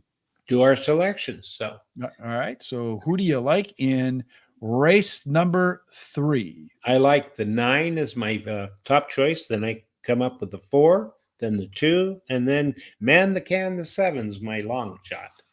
His long shot is the 7 horse. Well, I'm going to start with the 7 horse, Man the Can. Then I'm going to go with the 2 horse is my second selection. You know what? I'm not going to do that, Terry. I'm going to go with the 5 horse, what I call the Gringo horse. My first alternate. Yeah. Sogno de Campione. That's going to be my second choice in there today. Then I'm going to go with the 2 horse is my next one, Phantom. And then I'm going to close it out with your 9. So 7, 5, 2, and 9 for me in race number 3. So a little bit of variance in our viewpoints on things here, Terry. It'd be interesting to see how they play out. Mm-hmm. If you're following along with politics, I saw flashed across the screen that the folks in New York have found Donald Trump guilty. Yep. All 32 that should make for a lot of fun in the summer of 2024 as we head towards the election year. Yeah. all 32 counts they found him guilty on. So Was it 444? Is that how it went? I don't know. They just said guilty on all 32 counts. So, and There by you the go. way, Christopher in this race likes the 2 to win in place, and then he likes the 2, 5, and 2, 7, and 5 and exacta box and trifecta box. And then Paul Bateman, he likes the 5, 2, and 9, your second, third, and fourth choice. So in this race, so we'll just have to see how it goes You know what I like, Terry? to win the race. Well, no. I like when people hit the subscribe button if they haven't done that. I like when they hit the retweet button if you haven't done that already, so folks can follow along. If you're watching on YouTube, or if you haven't done so yet, you can go over to Horse Racing Radar TV. You'll see Terry and I, our pretty faces right there. We're live right now, as you can see. If you click on this button, I'm going to create a problem. But down here, you see the share button. If you would kindly hit that share button, you'll see it pull up a link. You can take the link right here, copy it, boom, go ahead and put it in your Twitter feeds, put it in your Facebook post, share it with all your friends that you know that like horse racing. Another thing you can do if you like horse racing and you appreciate what we do around here is go to horseracingtoday.net. We have some great stories up there. We'll be adding more content. We've been discussing that behind the scenes, so you can expect to see more there. While you're there, kindly hit the HRT gear button and get yourself an awesome sweatshirt like this one, or the awesome hat that Terry's wearing. Terry likes to wear the blue one, the number 3, because it matches his baby blue eyes, but today he's got on green. I got the 5 today. Yeah. So got the 7. What y'all think? Well, that's what I have here today, too, the 7-horse Guillermo. That's my top pick. Terry has it as his long shot. They're making their way over to the gate right now, so we'll tell you how that all plays out in just a minute. Again, free picks today at Sam Houston. I don't know. Are they still running at Sam Houston today, Terry? Is that over for the day? I'm not sure. Let me check.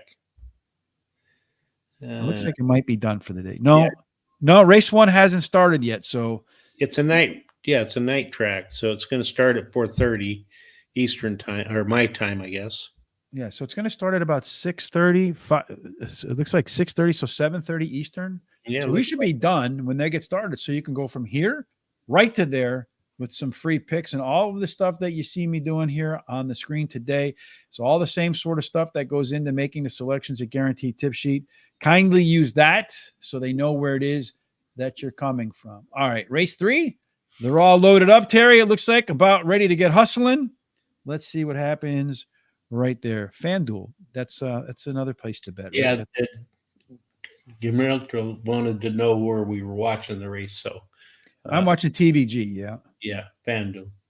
If you're south of the Texas border, you can go to GRTV, and look it up. If you put in just GRTV, you have to go a couple of down because it's something else here in the United States. So the 7-horse, Mr. Terry, the man in the can, that guy has proven to be in the shotgun seat. Looks like on the rail right now. I can't tell who's taking the lead. Is it the 5-horse that got to the lead? I can't really tell. It is the 5-horse, just as we thought. Sogno di Campione is on the pace right now. The 7-horse, man in the can, sitting in the shotgun seat. The 2-horse, Roman Centurion with the jockey, really taking a nice, easy stride with that guy. The 9-horse, Timanamaku, Terry's top pick. That one's sitting in a comfortable 4th spot, about, a length or so, 2 lengths back from the leader to the, looks like the 6-horse to me is running in 5th as they make their way through the turn. Fractions 23 and 9, 47 and 4. So maybe a touch on the quick side, although speed is holding up tonight at Churchill Downs. Perhaps it'll continue to hold. That Green Grow horse continues to be the one that's going to go. The 7-horse, they're all out on that one. The 2 horses to me that look like they're running the easiest are the 5 and the 2, Terry. Although the 7-horse has decided to pull up alongside of the 5-horse. Down the stretch they come in a very aggressive race. It looks like the 7 and the 5 are going to duke it out, Terry, but the 4-horse is coming. 4-horse might screw up the whole night for us, Terry. The 7-horse is on the lead. The 2-horse, here comes that 4-horse with a rad rush, Terry. That's your 4-horse, right? So you're hoping that one gets to the winner's circle first. It's going to go 7-2-4-6. 7, 2, 4, and 6. So, all right. I think we're doing pretty good, Terry. Yeah, that's not bad. My 9 didn't do much though. That No. I wish I had your 4 master game instead of the 5. I would have had a trifecta again, but that's all right. I'll take that, right? yeah, and I'm still good on that pick 4. So here we go. Yeah. So, yep, it's 2, 4, 7, 9. So, Terry in a good spot still. 2, 10, and 11 in the next race. So far, so good. Let's see. In the race number 1, the 6-horse won. I mean, the 7-horse won. The 11-horse won that race. 7-horse there. So we're doing pretty good, Terry, so far. We've had the winner in every race, and we're handicapping on the fly.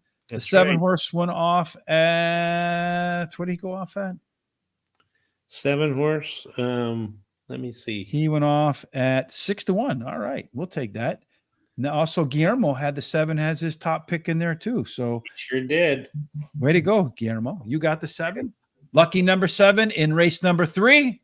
Let's keep moving, Terry. This is going a lot faster than I thought it would go. What do you think? Yeah, it doesn't seem like we've been on an hour and 16 minutes. No, I tell you, the back of my throat feels like I've been on that long. I got a little bit of a dry mouth right there.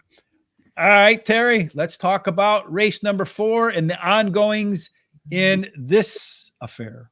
Yep, 6.5 furlongs, maiden claiming grace, $20,000 claiming price of purse $42,000. It's for maidens 3-year-olds and upward. Yes, and what we're looking for as far as a profile of a winner, really want early speed here, Terry. They've had 20 races. In those 20 races, 6 or 30% have gone wire to wire.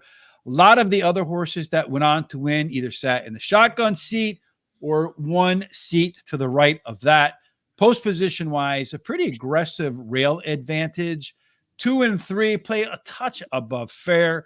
Then there's a drop off from 4 and out. So far, nobody in the 30 races has won wearing the number 8 or higher. Let's talk about our simulations, Terry. Speed seems like a pretty big deal in race number 4, and one of them has a big deal of speed. That's true. You know, all of them but the 7 and 8 show some kind of speed, but that 10 has a lot more speed than the rest, according to the data. And then the 2 has an overlay from 3.5 to 1 to 4.5 to 1. The 10 has an overlay from about 7 to 5 to 4 to 1. And that 11 has a small overlay from 2 to 1 to 7 to 2. The 10 and 11 is the only 2 par plus numbers. And all but the 2, 7, and 8 show C zones, and they're all fairly decent. So if you're new watching for the first time, first, let us say thank you. We appreciate you joining us tonight. Par Plus is a proprietary score that we put together. You cannot get anywhere else, but you can probably create it yourself. But we do 10,000 simulations, got a secret like Big Mac sauce to come up with a projected speed figure. And then we look at those speed figures in 10,000 times. So 24% or 2,430 times out of the 10,000. Cloud without rain ran a speed figure of at least 81 or more. That is the par speed figure for the winning horse at these conditions, according to Brisnet. And then our comfort zone, again, another score that you cannot get anywhere else, along with the percent chance to be on the lead. But we factor in, we put in a pace score for the opening quarter. And then every 5 points below that is 1 length. We look to see how this race compares to the horse's best performances in those simulations. So there's an 89% chance. So 88,913 times for Cowboy Luke. And remember the fear, our projected pace for this race fits right into their comfort zone. So they should be very comfortable with where they are, although the odds don't reflect that. As far as our trip handicapping is concerned, woo, Terry, look at this. The 10 horse, Cloud Without Rain, the one that we said has the best chance to be on the lead, is a lone E. Everybody else wants to close. Yep. The 5, 6, 7, and 8 have not been within 5 lengths of the leader at the finish line. So our simulation says the 10's got a great shot to get to the lead. Our pace handicapping tells us, indeed, once again, the 10 is your likely pace setter, although the 1 on the rail has got enough juice along with the 5 and the 2 to make them work for the lead. Late speed could prove to be where this race is won, but look at that 10 horse again, Terry. Cloud Without Rain. That guy has got the second best, so he could sit second or third if some of these other guys decide to prove they have cheap speed and then use the late legs to close out the race before Chulligan catches them. And then our top total pace horse in here is 10 points clear of anybody else. Anytime you're 10 points clear, that equals 2 lengths. Terry, those horses are 100% worthy of your consideration in your bet. May not win, but a real good chance to finish in the money. So let's go through the horses one by one and see what we think their odds are, starting with Thanks, Frank. All right. Yeah. Well, this horse, I kind of like this horse. Brittany Vanderberg, the trainer. She's a really good trainer. She doesn't run a lot of horses per year, maybe 100, 150 horses, but she wins 26% of the time she's won in her career. And this horse is really bred well out of into Mischief, which is out of Harlan's Holiday. And also, it's got Julian LaPierre in the irons, so that's pretty nice. Ran third in the last race. The Rail Post is winning at 22% clip. It has a high percentage winning jockey and trainer, as I said. So this is a horse that I think has a pretty good chance. I'm going to go through my routine. 81 so far, 75. Oof, +5 gets it to 80. That's a maybe in my view. Maiden claiming 20, maiden claiming 10. It is moving up in class. I have found in my notes at the end of the day, the ones that are moving up in class usually have a Y here. Rarely have an M there, usually have a Y. You do see that the horse pretty much flat, down a little bit in the beginning, flat in the middle, up at the end. So flat effort there. Does it have a nice workout since that May 10th? Does not. First after the claim is a 25% angle for Brittany Vandenberg, but she wins at 24%. So you're not really getting any extra value there. I'm gonna say right now, I'm gonna go with the maybe. Not one that I would probably be inclined, at least at first glance, to put at the top of my ticket. But let's see what the rest of the card holds, starting with Patriarchal. All right. Well, this horse has got another good trainer, Albert Stahl. He's had 9,215 starts, and out of that, he's won 19% of those, but 49% of them have ended up in the money. So he does really well. He takes this horse and drops it in class, and he's got a great jockey in Saez in the irons.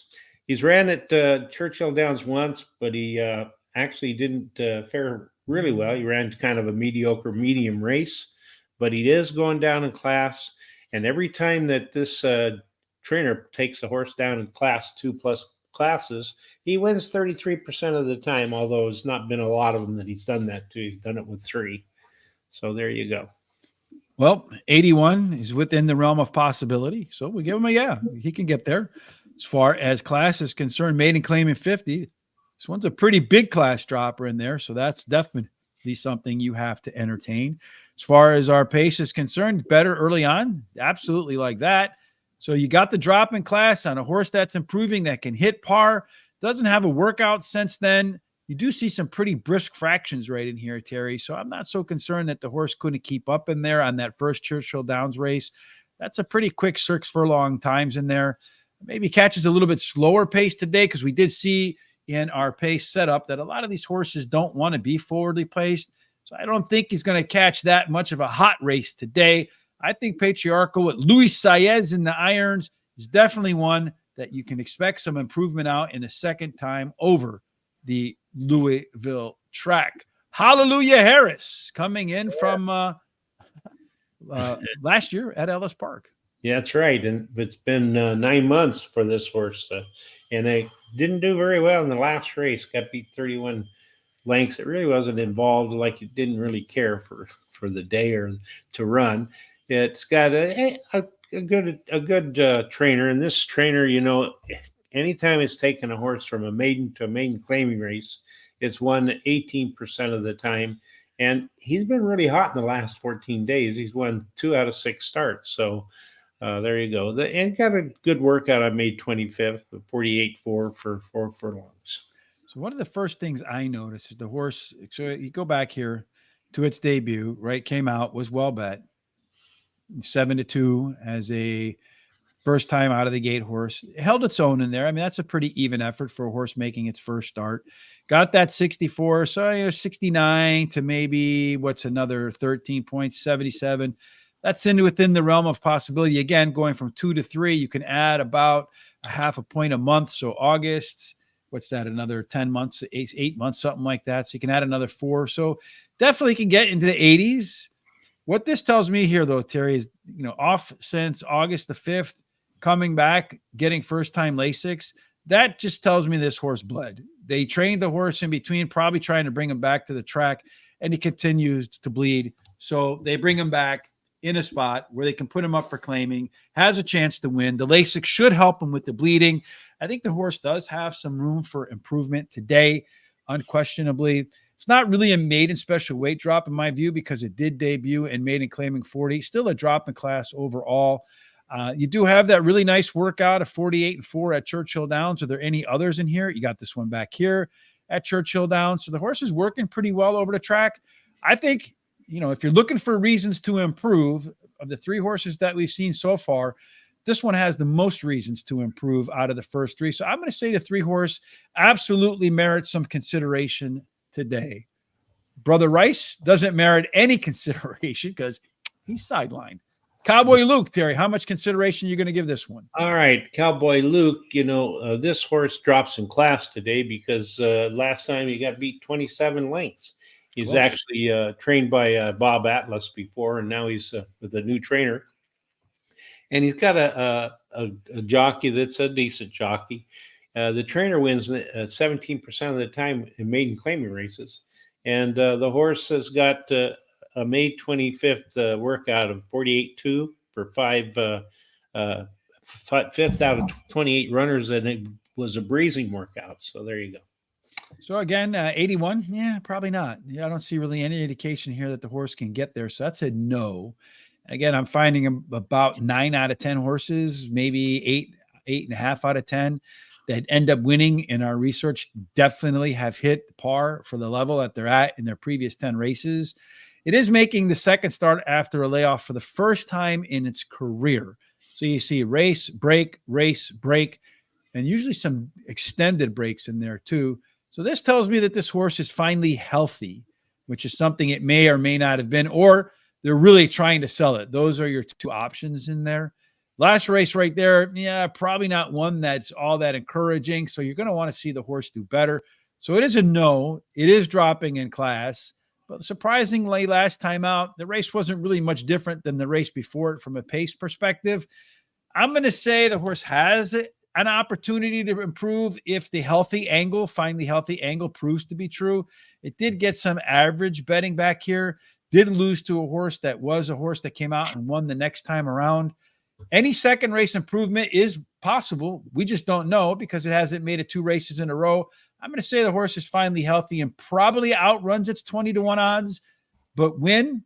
I don't know. These workouts are pretty solid in here too since that last race. So I'm going to give this one a maybe on the I'm finally healthy angle as a long shot to consider in the back end of your exactas, trifectas, superfectas. Remember the fear, Terry. All right. Well, this one's got another what I consider good trainer. This trainer's ran over 15,000 horses in his career and won 20% of the races. And I think anytime you can do that, you're doing pretty well. And then it's out of Dam that's out of Empire Maker, which is pretty nice. And Honor Code is the sire, so that's nice out of AP Indy. So it's got good breeding. And I do like Jamie Torres as a jockey, although he's at this meet, he's not doing as well as I would like to see him do. They added Lasix this time, and he's got a really good workout on May 22nd of a minute breezing. So there you go. So yeah, looking at these 2 horses, right? Cowboy Luke and Remember the Fear, both basically the same story. 2-year-olds that obviously had problems in their second race, most likely bled, come back as 3-year-olds. They can get Lasix, right? This one came back and got Lasix right here as first time as a 3-year-old. First time Lasix as a 3-year-old. Did flash speed in its debut. Try to bring it back. Maybe the horse wasn't ready. You do see that its fractions actually improved the next time out.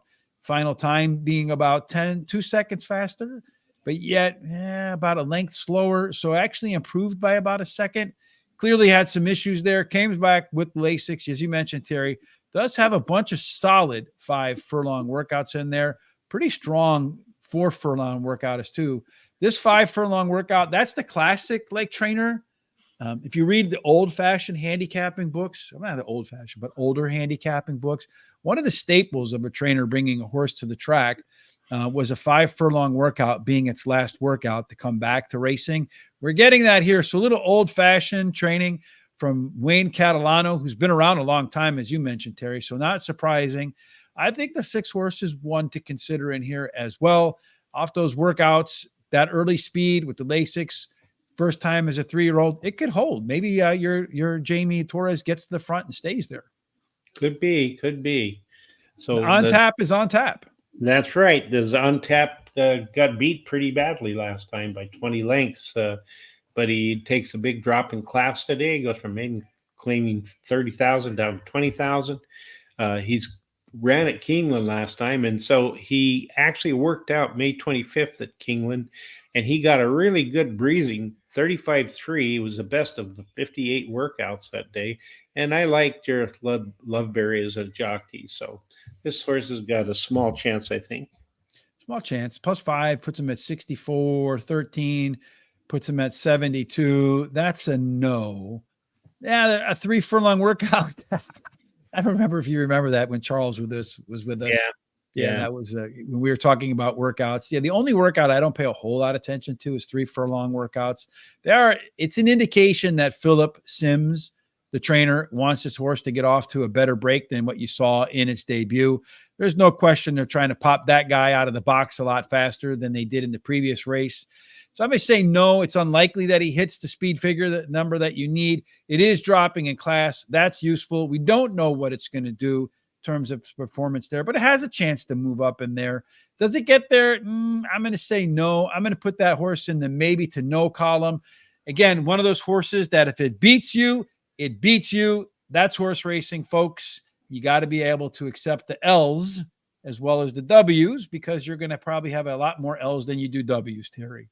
Yeah, and I agree with you. It did have a pretty nice workout on May 17th also, though, 48-2, 11th out of 101. But I think it's going to probably end up in a lot better place than it did before, but not even get into the money. So Brando Beeb 76 Brandon just got the 5 horse to win at Woodbine there for 400. It's all over the 11 horse in this race at Churchill Downs. And then I have 1 to place for 300 at Woodbine about to go. We have Paul race 4, the 2, 10, 11 try box. What's up with Brando? Just hit the 7 to win at Churchill. So we got a little competing winners there. We got to find out what Guillermo's pick is for race number 4. Wholeheartedly, Terry, what's your thoughts on this guy?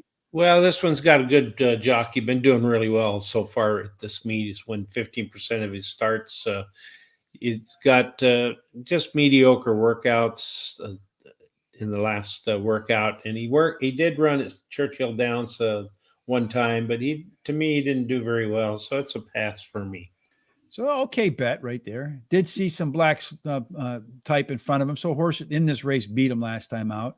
Slow start, okay, don't like that. Too wide, that's not good. Between horses, that's tough. So I'm going to say wholeheartedly had a tough trip last time out. With regular improvement, maximum maybe 79, a little bit more than that, potential to hit that 81. So I'm going to give it a maybe in there, Terry. Second race, career race, Brian Williamson. Yeah, 0 for 26 so far. I don't know if the gambler's fallacy, if he's due or he just doesn't do well in second career races. Doesn't do that well in sprints either. So maybe they want to get this horse some fitness, bring it a little bit longer. We do see that since its last race, it does have an average workout in there for maintenance.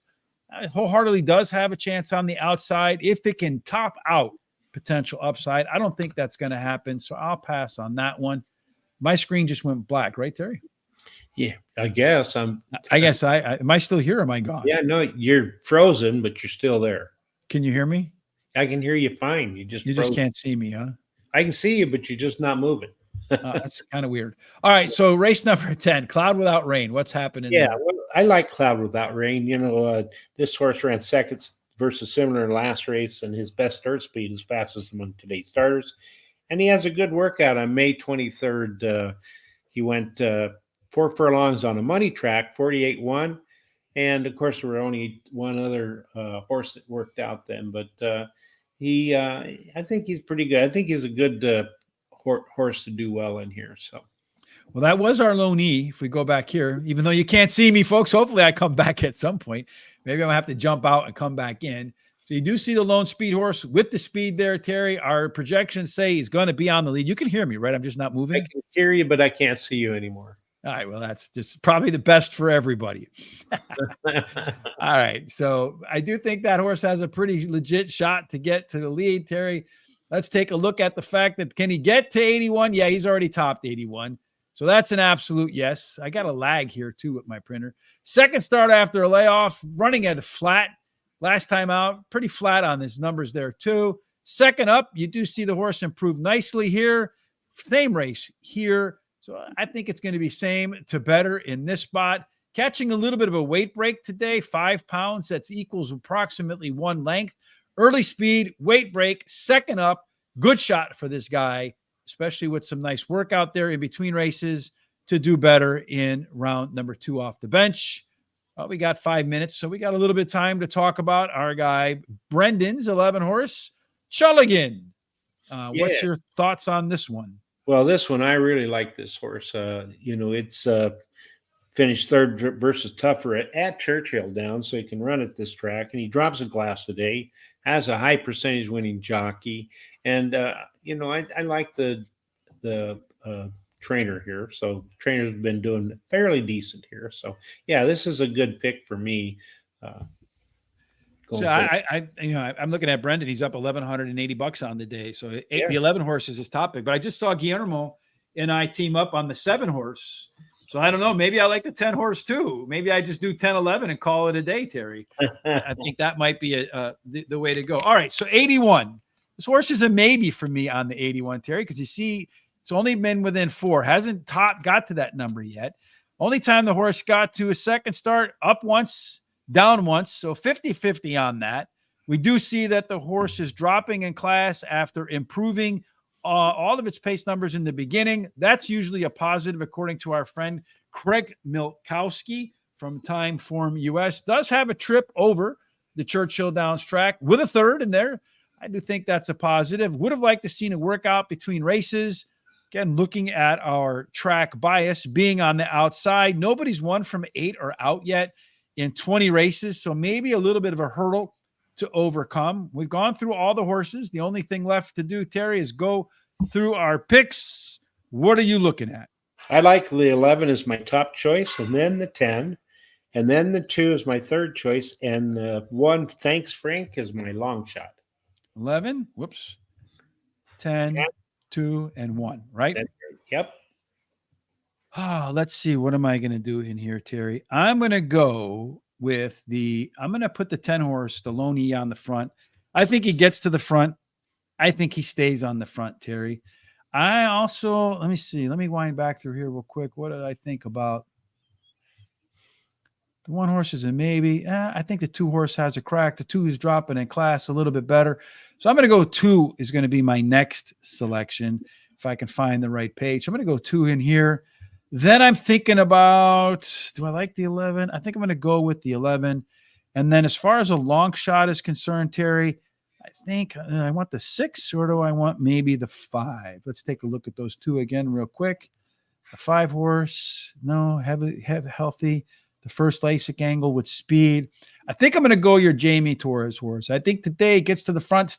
Perhaps that LASIK kicks in, aids that horse to get to the finish line. So I'm going to go 2, 10, 11, and 6 in race number 4 to see how this one plays out. Real tough call because I also like the 1. I also considered the 5 in the 5 in that spot too with the I'm finally healthy angle. How long do we have until this race? 6 minutes. So you're totally black. Do you want to try to go out and come back in, or? Yes, I'm going to leave and come back in, Terry. You can you can hold court. Okay. Well, while you're gone, I'm going to talk to everybody about, if you haven't subscribed yet to YouTube, please do that and hit the bell so that you get notified when we have these types of programs coming up in the future. We're going to have a lot more programs and diversify a little bit, do some other things that we haven't done so far. and go down and please copy the link to send to your friends, relatives, and everybody else so that you can possibly get them or help them to come and see what we're doing. They may like what we're doing, which I know they'll like it because everybody that I've done got involved with it, even if they don't go to the horse races, loves to watch the show. So anyway, and if you go to our social sites like Facebook, TikTok, Instagram, X at Horse Race, the number 2 day, give us a thumbs up or a like. It really helps us out, folks, for the algorithms. And the more that we get of that, the more tools that we get from YouTube to be able to do some other things. So our whole purpose in this is to have fun, of course, and to help everybody out there with their handicapping and to learn from the people out there also as they give us comments. So yeah, the idea is to build a community of like-minded horse players, and all of us collectively use our wisdom to become better horse players. I mean, at the end of the day, everybody wants to go to the track, make a bet, and then come home with more money than you started with. If you drink, maybe pay for a few beers. We all want a cheeseburger or pizza or something to eat while we're there. Of course, when we're with our friends that are coming to the track to the first time, second time, third time, or look to us as the so-called horse racing experts, we don't want to look like we want to look like we at least somewhat know what we're doing, right? Yeah. So that's always the goal. All right. So right now, just looking at the odds, the 10 horse and the 11 horse are your two co-favorites in there. The 11 horse is the favorite at 2-1. Chulligan. I do think that one's going to have to improve. The 10 horse is going to have to find its way forward, although according to our pace figures, it can ride in the shotgun position. Doesn't need to be on the lead, although it is the lone E type. Good shot to get to the lead, though. The inside horses could make that task a little bit difficult, but I wouldn't be overly concerned if the 10 horse isn't on the lead right away. Does have enough late legs to pass the 4 horses up front if they're tiring. My concern would be, though, that it gets to that first turn 3 or 4 wide, and then its race would essentially be over. So that would be my big concern. Plus, no horse from the outside is one out there. Yep. You need a place big. Well, I mean, you had second place will work right there, right? Hope slow pace, going to be closing. Yeah, for sure. And then let's see. Are they about ready to go, Terry? Yeah, they're getting in the gate right now. I think they're actually off and running right now. So as they're going, you have the 10 horse did manage to get its way to the front. Did not have to run overly wide around the track. In fact, it's able to move down to the rail. The 7 horse on tap has moved into the shotgun position. They ran about 23 seconds in the opening quarter there. Probably a little bit on the quick side for 6.5 furlongs, although speed has done well to start the day at Churchill Downs. So far, it looks like the horse that's going to come here and get the W, though, Terry, looks like the 2 horse is going to be the one that runs by them all at the end, my friend. The 2 horse looks like an easy winner. I think you got it right about as far as closing is concerned over there, Brendan. It's going to go 2, then 1, and then I think the 311, 2-1, 311, something like that, maybe. The 10 horse faded. Big effort out of Patriarchal. That horse going off at 9-2, Terry. Gotta like that effort there. So far, again, continuing to keep the winners in our top few picks, Terry. That's right. Let's go back and rewind at horse number 2 a little bit. See what some of the indications were that horse would put in a big race today. Patriarchal was the horse that definitely could hit that number. It was your biggest class dropper, right? Made and claiming 50,000.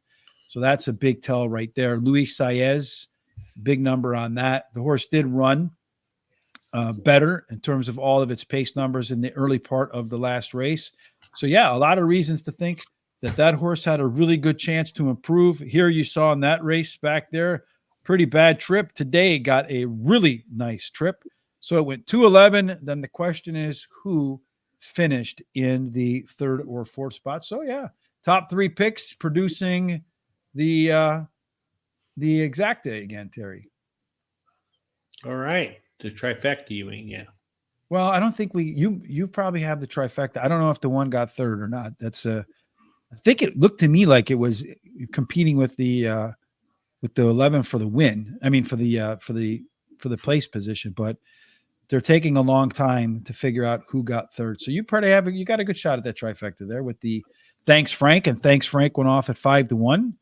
I don't know who else would have been in competition for that third spot, though. I thought it was clearly between the 11 and the 1. Actually, the 8 horse finished third. So Wholeheartedly was in there, followed by the 3 horse, Hallelujah Harris. All right. Is there anything in the 8 horse that we could have found in there, Terry? It's a horse that neither one of us had in the picks. Yeah. Yeah, we were talking about it a little bit, but I think I said I would pass on that horse. But yeah, I got the maybe for me in the second career start with the 5 to 13 point potential improvement, putting borderline 81. And sure enough, it found itself in that range and got itself in the money. So it may be a horse to put in the back end.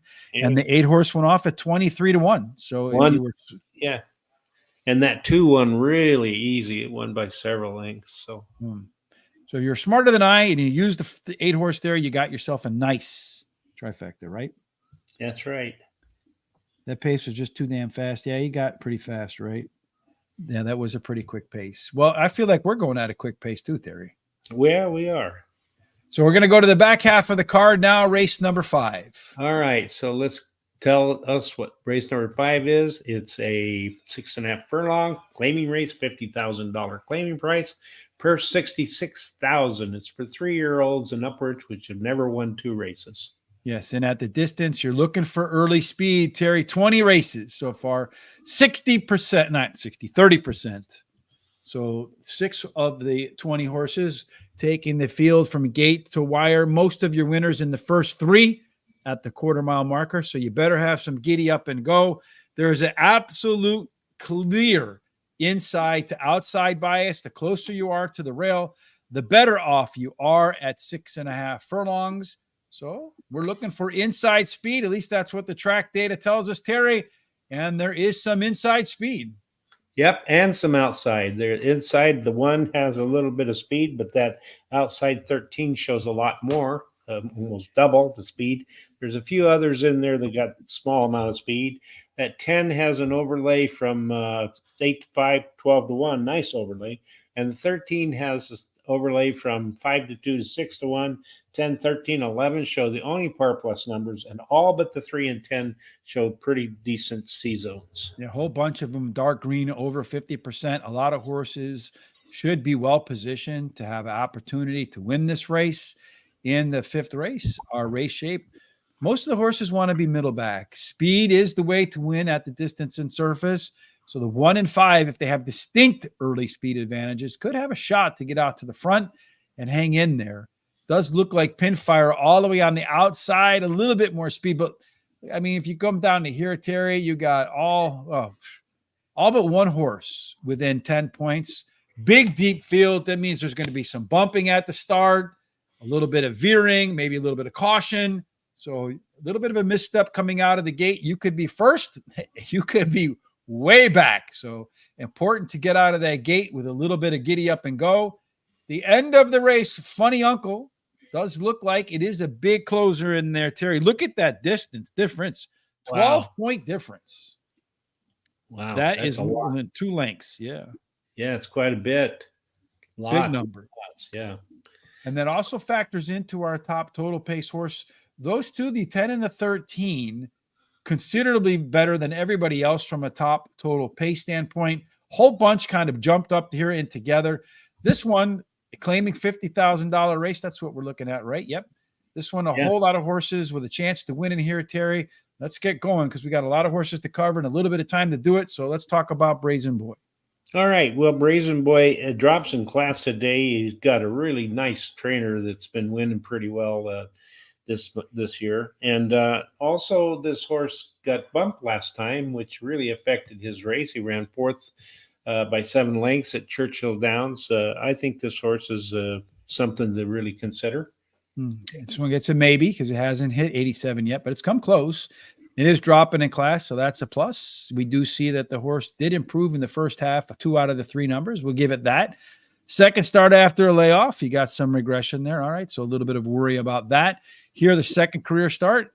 some regression too. So its pattern is to regress. Maybe this horse is one that you have to target in the next race, the third start after a layoff, because you did see it bounce back right there. I'm going to give the horse a maybe on some hope for improvement. You do have a decent maintenance workout between races. The trainer wins at a pretty 17% overall, 13% on the second off a layoff. Clearly not his best angle. So for me, the one horse, despite the rail advantage, gets a maybe to yes, because the rail does give him a little bit of a bump. Horse number 2, Terry. Yeah, this horse drops in class as well. He's got a really good trainer that's doing well in this meet. Has already been in the money 3 out of 4 starts and won one of those. I like the jockey Concepcion, and he was the last time he raced was at Keeneland in an allowance race. So that's this first time I think it's going to be in a claiming race other than the optional claiming before. Has a decent workout on May 17th. So this one absolutely can hit the 87 number, which is what we're looking for, right? If I remember correctly, 87, yes. So it actually has done that at Churchill Downs. So, yep, he can hit par. Absolutely one that you want to think about from that perspective. It is taking a pretty big class drop in there, Terry, from an allowance 100 to 10,000 at Keeneland.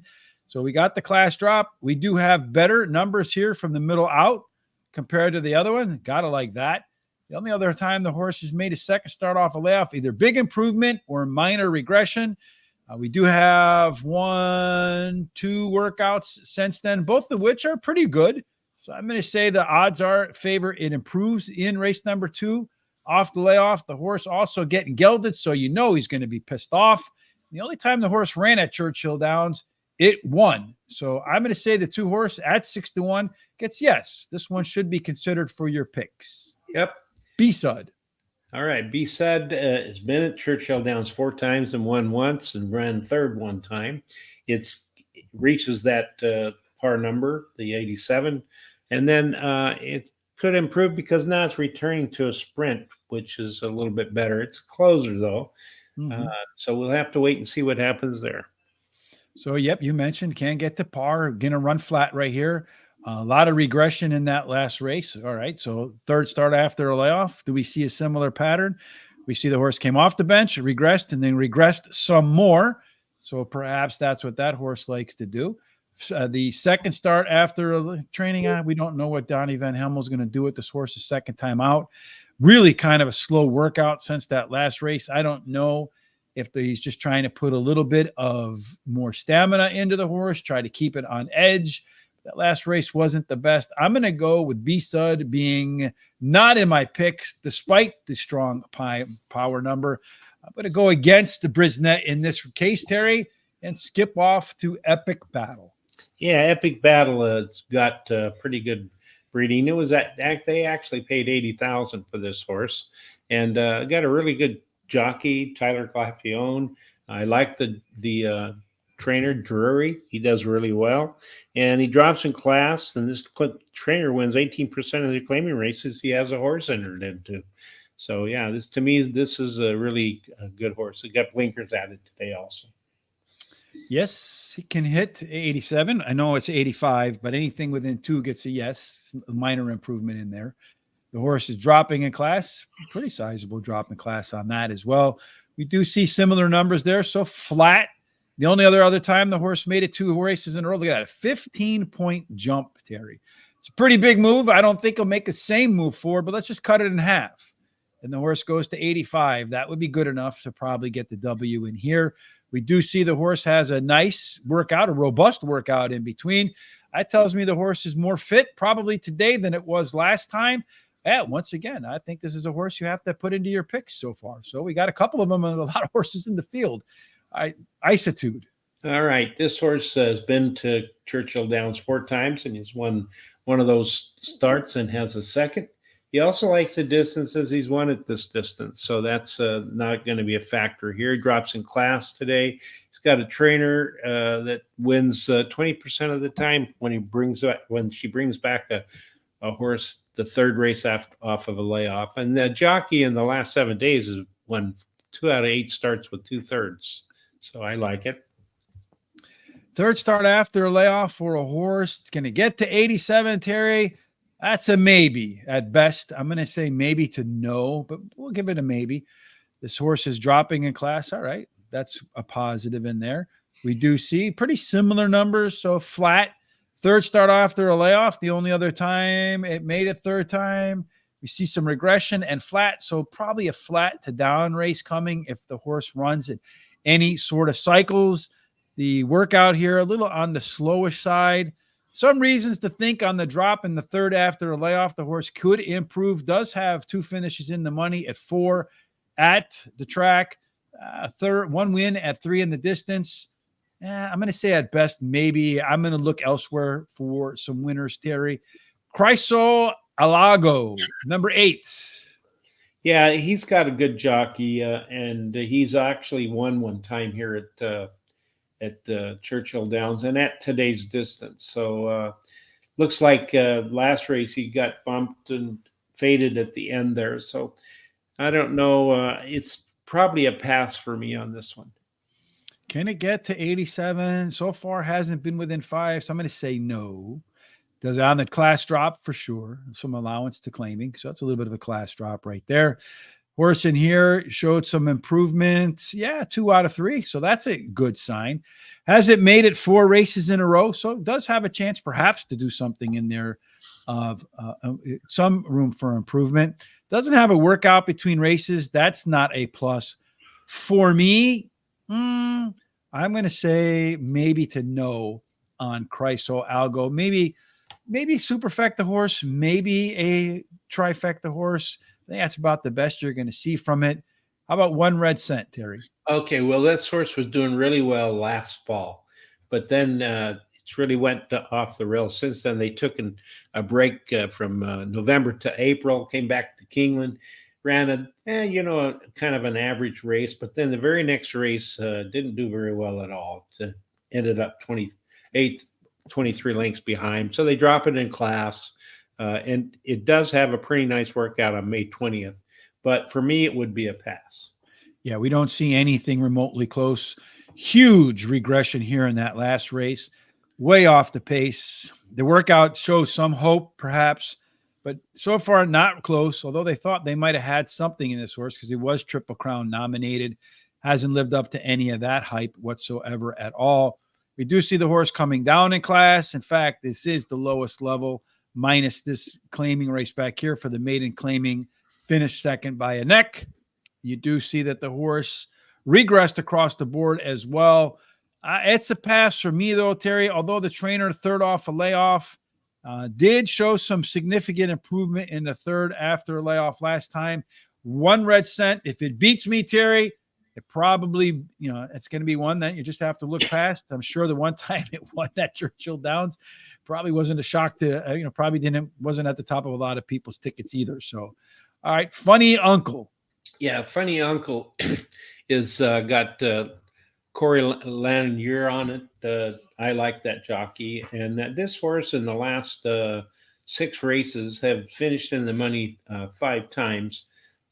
First race here at Churchill Downs after coming in from Oakland Park, it ran 4th by 5 lengths, but it has a excuse, got bumped and between was crowded. And so that might have had a lot of effect on this horse. So you might want to keep an eye on that horse if you want to put, if you want to get it in like some of the exotics, it might be a horse you might want to look at. Funny Uncle. Yeah. Been at Churchill 7 times, only a third. So maybe not a fan of the track. Can he get to 87? Well, yeah, he can get to 87. In fact, he's done it at Churchill Downs. So yeah, he can get there. That's a yes. He's dropping in class. Okay. That's a plus in there. Last time out, yeah, about flat. So really not a whole lot in that respect, the different from the race before. Nothing afterwards in there. So maybe the Churchill Downs record is one that's a little bit concerning. The fact that the horse has been consistently running in this level, probably the most consistent horse in the field so far. So I would say that, yeah, Terry is probably one that you want to have in your exactas and trifectas. Is he going to win? I mean, you're going to have to beat him based upon this grouping of numbers right here. He's not going to roll over and let you crush him. but he just looks like the kind of horse to me that just gives you hope at the end of the race and then dashes your hope as somebody passes him at the finish wire, where he just doesn't have enough jump at the end to finish it out. So yeah, put on Funny Uncle in your exactas and your trifectas, and you might see it fat in the payout. Yeah. Vera Cruzin. Yeah, this is a horse that I like a lot. This horse here, it came in from Oakland Park. It started out, it was last November. It ended its time run here at Churchill Downs, ran third. And then it went to Oakland Park and ran fifth by 3 lengths. Came back to Churchill Downs the 11th, got Hernandez back on it, and won that race by a head. Very competitive horse, and it's I like horses. This is one of my favorite angles. It's in the last 4 races, it's increased its speed rating from 54 to 73 to 77 to 81. To me, that's a horse working its way into form. So I think this horse has got a real good chance to repeat. Yeah, and he's carrying less weight than others. He's a little bit younger. So a 3-year-old competing against older horses is going to definitely have to put in a good effort. Thomas Amos wins at 18% overall. 2024, he's winning at 23%. So you got first off the claim. It's in line. So really no alpha there. The alpha is that 3 speed figure increase, according to Barry Meadows. Has run a couple times at Churchill Downs, a second, and a win and a third. So definitely a horse for the course. You do see here that in the only other third start after a layoff, it improved. Can it get to 87? It's on the very edge of that. So maybe it is moving up in class. But again, usually the horses that win when they're moving up in class have a yes in their par figure background. Last time out, in terms of improvement or regression, we do see some minor improvement in the early half mile. So yeah, that gets an up. I do think the 11 horse has a crack at this, Terry, with the 3 speed figure increases in a row. It does have a maintenance workout in between races, so fitness should remain. I mean, a horse that took 7 times to win its first race, winning 2 in a row, maybe the first time off the claim for Thomas Amos is a different maker, but I'm going to probably look elsewhere for my picks. Furious Anger, the 12 horse, Martin Chuan in the irons. Terry, what are your thoughts about Furious Anger? Well, he's raced at Churchill Downs twice, and he's had a win and a third. He's trained by Del Romans, and that's, his base is Churchill Downs. I like Del Romans quite a bit. This horse drops in class, and the trainer wins 24% of the time, first time that he runs a horse in a claiming race. And the horse has a really good early speed running style. So this is a horse that I think's got something you should take a look at. Yeah, this is a lot of horses in this race, my Lord. All right, 89. Yeah, so it can absolutely get there. That 89 was at Churchill Downs. All right, so yeah, let's say the horse can find that number, as you mentioned, Terry. Has performed well. He is moving up in class, however, from optional claiming 25, 2 in a row. But he did show some regression in that last race, so not my favorite thing out of Furious Angle. Since then, though, he has come to Churchill Downs.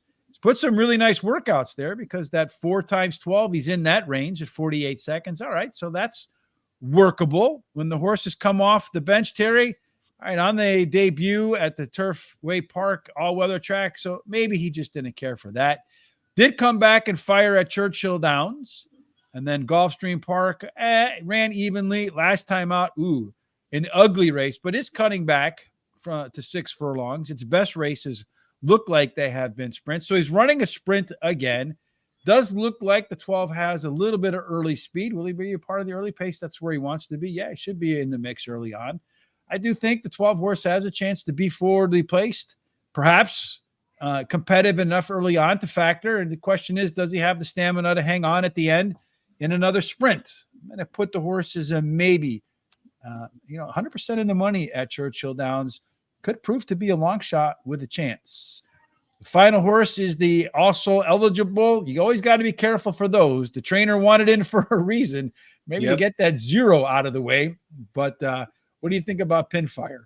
Well, Pinfire's drops in class today, and he's got a good, fairly decent, I think, trainer, Tomlinson. And it's been running against a lot better horses. It's had a couple of 85s, so on speed ratings, so that's pretty good. So you got to be careful of this horse. The prime power number is the second best in the race, and sometimes that really makes a big difference. So yeah, he can get to 87. The horse is, I don't think going from optional claiming to claiming 50s. I don't know why they put that. Maybe as a drop in class. I view it as a move up in class. Perhaps I'm wrong. You do see that the horse pretty flat in that effort. That was way back in January. Coming off the bench, it does have a close fourth in its debut. Ooh, that wasn't very good at Churchill Downs. And then the other one at Churchill Downs. So 1 out of 3 off the bench. Okay. As you mentioned, pretty strong prime power. Let's look at those workouts where there's that traditional 5 furlong workout, although it's a little bit on the slow side. Does have a quicker one back here on May the 6th. Another quick one in the middle there. So maybe they got the horse fine-tuned right here. This one was just to keep Stephen Covey's saw sharp. That one gets a maybe for me too, Terry. Trainer really not the best. 7% on 70. So that means what? About 4 races out of 70. The horse has won. Maybe the back half of your exactas and trifectas, but not really the winning pick for me. All right. So what do you think in terms? We got no other horses in here, right? No, we do not. A lot to pick from there, Terry. So it might take us a minute to make our picks, but you go ahead and start with yours. Well, I like the 11 as my top pick, and then I like the 5 Epic Battle, my second pick. Baral, the 2 is my third pick, and then Brazen Boy is my long shot. And what then number is that guy? What's that? Oh, that's number 1. I'm sorry. All right. And then I'm playing another 50-cent pick 4. It's a 1, 2, 5, 11 with a 4, 7, 10, 12 with a 3, 7, 9, and finishing up with a 7, 9. That's a $48 ticket. All right. So let me go back through here again and see what I got cooking on mine. Where do I got the yeses and the horses that you have to absolutely consider? Well, yeah, Epic Battle. That one definitely has some big room to go to the upside. And then I know there's another one up in here that I liked in here, the 2 horse 2, right? The 5 and the 2. I like those 2. Maybe to yes on the 1 horse. The rail does have an edge. Maybe second start after a layoff. Showing some regression below. I think I'm going to go with the 2 horse again, Terry, on the top of my picks, or the 5. Let me see. I'm going to go 2, and then I'm going to go 5. So let me go over here again. I'm going to go 2, and then I'm going to put the 5 in there. I did see something I liked when we did this over here on that late speed, right? A horse that had a lot of them. I'm going to put that 10 horse in there to close in to the money at the end. So 2, 5, 10. And then let me see. Well, maybe who can steal one for me in here? There's that 10 horse. There's that 11 horse with maybe the up, getting better. Coming off the maiden claim win, not my favorite angle, though in the money a lot. This one's also in the money over here. The workouts were okay. Ooh. Who's got a little more upside? I'm going to give the 12 a shot. It didn't run its best race ever at Churchill Downs. Let's see if maybe it can copy that one. So 2, 5, 10, and 12 in race number 5 for me as we handicap on the fly. Yep. I'm going to take a quick break. I'll be right back. All right. Terry's going to take a quick break. In the meantime, we got about 2 minutes to this race at Churchill Downs. Looking at the odds board right now, the funny upside, that 10 horse, wow, from 12 to 1 all the way down to 3 to 1. That's a big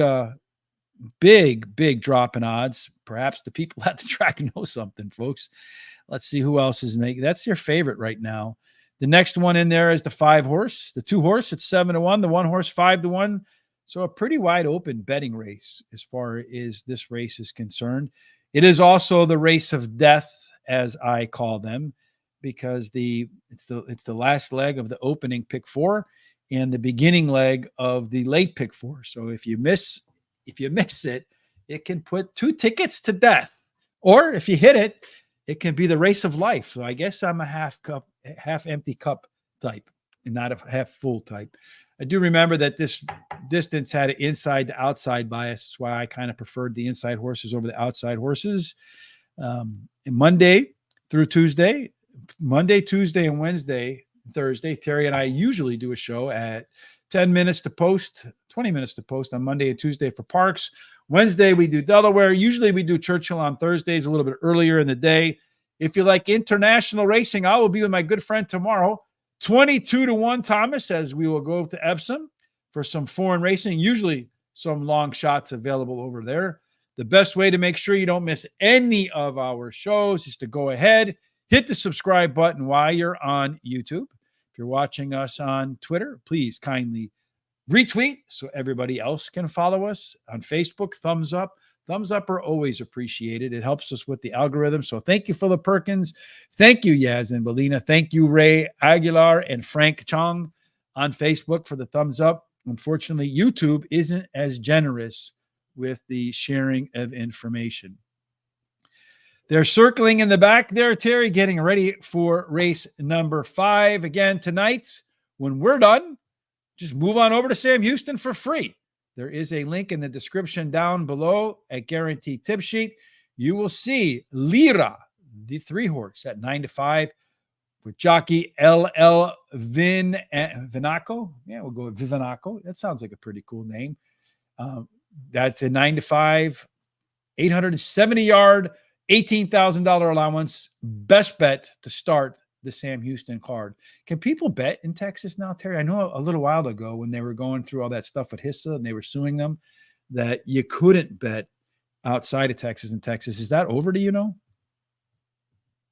You're on mute. Yeah, I don't know if they are or not. I'm not sure about that. So, and it looks like I'm good on my pick 4 to the 5 and the 11. Isn't that correct? Let's see. You had the 2-4.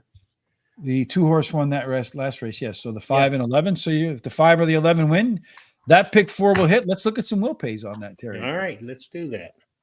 So the will pays, well, they're running right now on the pick 4 to the 5-horse, $194 to the 11-horse. Nice. $555.10.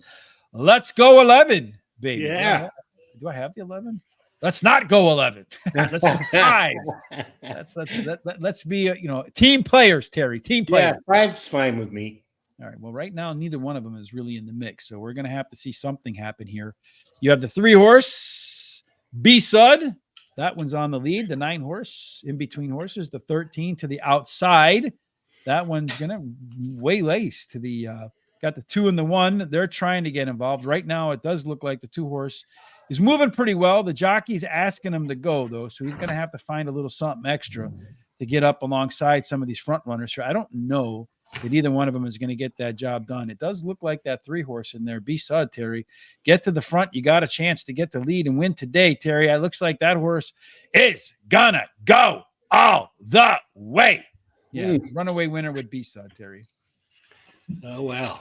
And then the next horse in line looks like the 12 horse was closing fast. I don't know if he caught the 13, but there you go. B-Sud, the long shot. Let's go back and look at B-Sud and here.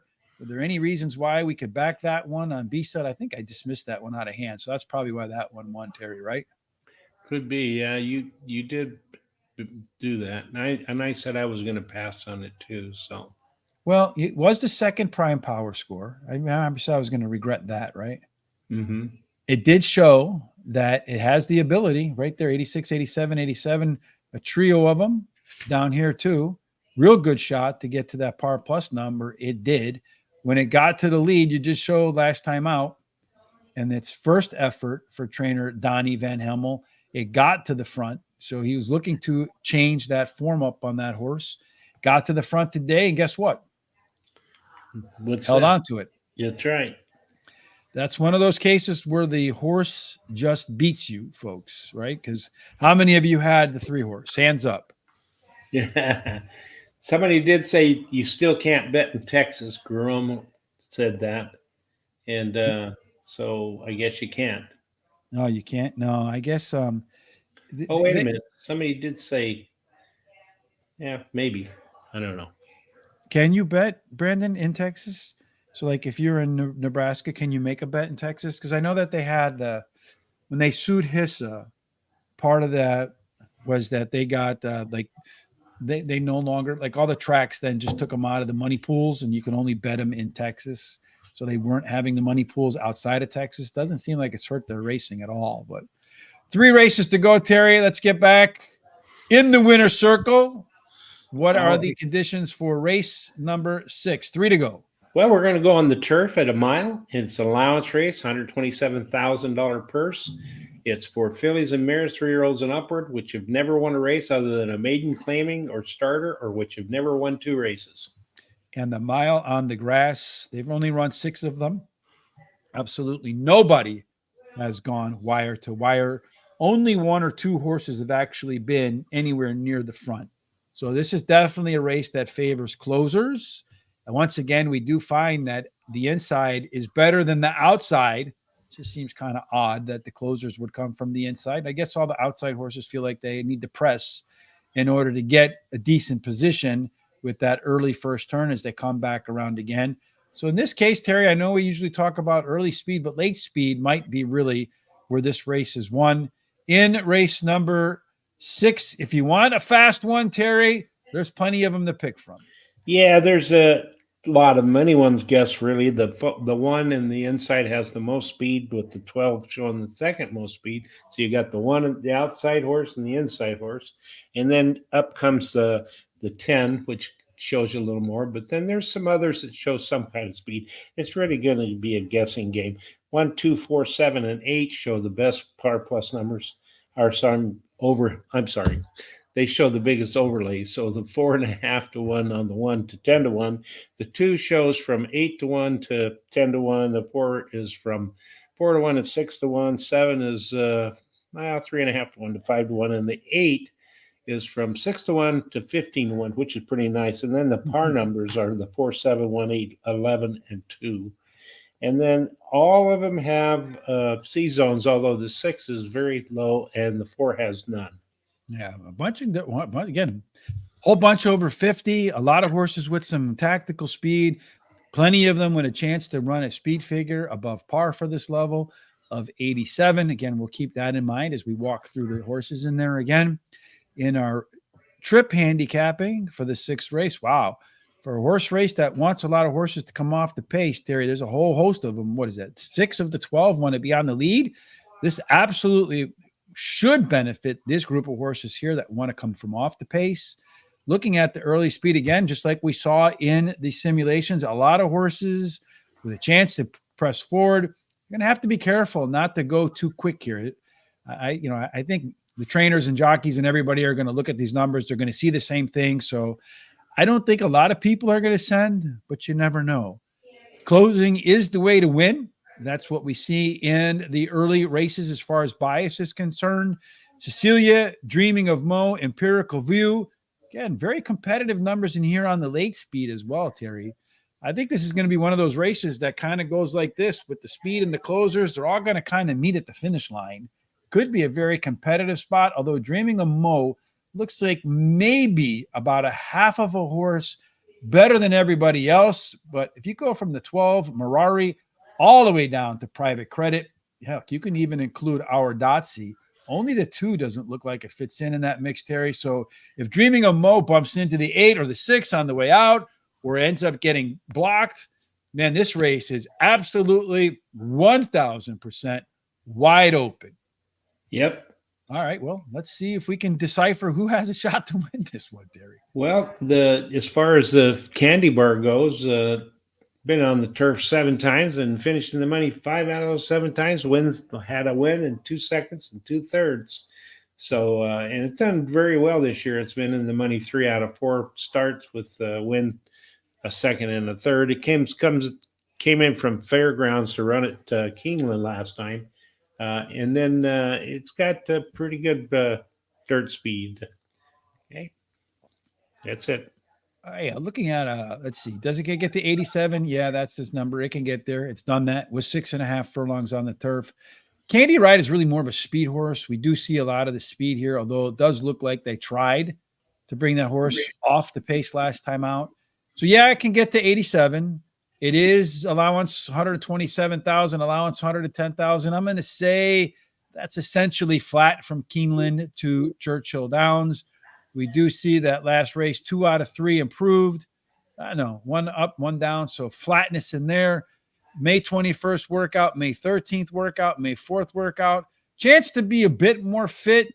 Does have an opportunity to prove it can continue to run well on grass, although the only time the horse did run a route in here did show some early speed and then faded at the end. I wouldn't be surprised to see a similar race with Candy Bar get towards the front and then tire out and let some of the horses with late legs go by at the end. So maybe a wire-to-wire candidate, Terry. If it doesn't get the right pace, might not be the best fit for Candy Bar. Wings like eagles. All right. Well, anyway, this horse has the best turf speed among today's starters. Been in the turf 8 times, but has only finished third 3 times. So I'm not sure that turf is the way for this one to go. Been running at really good tracks: Belmont, Aqueduct, Kentucky Downs.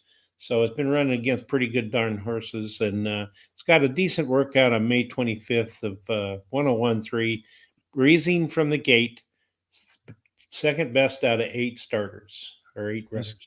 Guy been off since November. Been a long, long time. Was well bet. I mean, every single race the horse has been in has had some solid backing for the better, so they obviously think there's something here. As the horse had a similar layoff from June to November. It's kind of a little bit of a layoff. Maybe not as long as it's been now, but horse came back to run third February to April, September to November. So a middling effort the last time the horse had this time off. Trainer really not the best. Dirt to turf not the best. Does he have the opportunity to hit 87? Absolutely. I think it's been off too long. It's dry, flat in class, really off too long to really put much into this. So that's a question mark in there. First up effort's third, first up effort fifth, first up effort second by a long shot. I think this horse probably going to need one before it's in top form, although it does have a pair of thirds in 2 on Churchill Downs grass. I still think in all likelihood, I'll be looking at this one, not this race, but the one afterwards, for the improvement in the second start off an extended break. She's on the rocks. Yeah, well, she's got a good jockey, Brian Hernandez, and also a good trainer. And also this horse came in from Fairgrounds. It's been running on the turf. It ran 3 times, and the last time it showed some pretty good improvement. Ended up second and increased its speed rating from 78 to 82. So I think this horse has got a little bit of a chance. A little bit of a chance. Michael, only quarter horses. Yeah, but we got to do quarter horses here. That'd be pretty funny. Race 5. Yeah, we're working on race 5. Who won race number 5? Yeah. The 3 horse came through. B, Bud, then the 12, then the 12, 5, and 2. So 3, 13, 12, 5, and 2. That's how that race went there. So, I mean, 12, 5, and 2 were on our picks. So let's get rid of those first 2, Terry, and we'd be all right.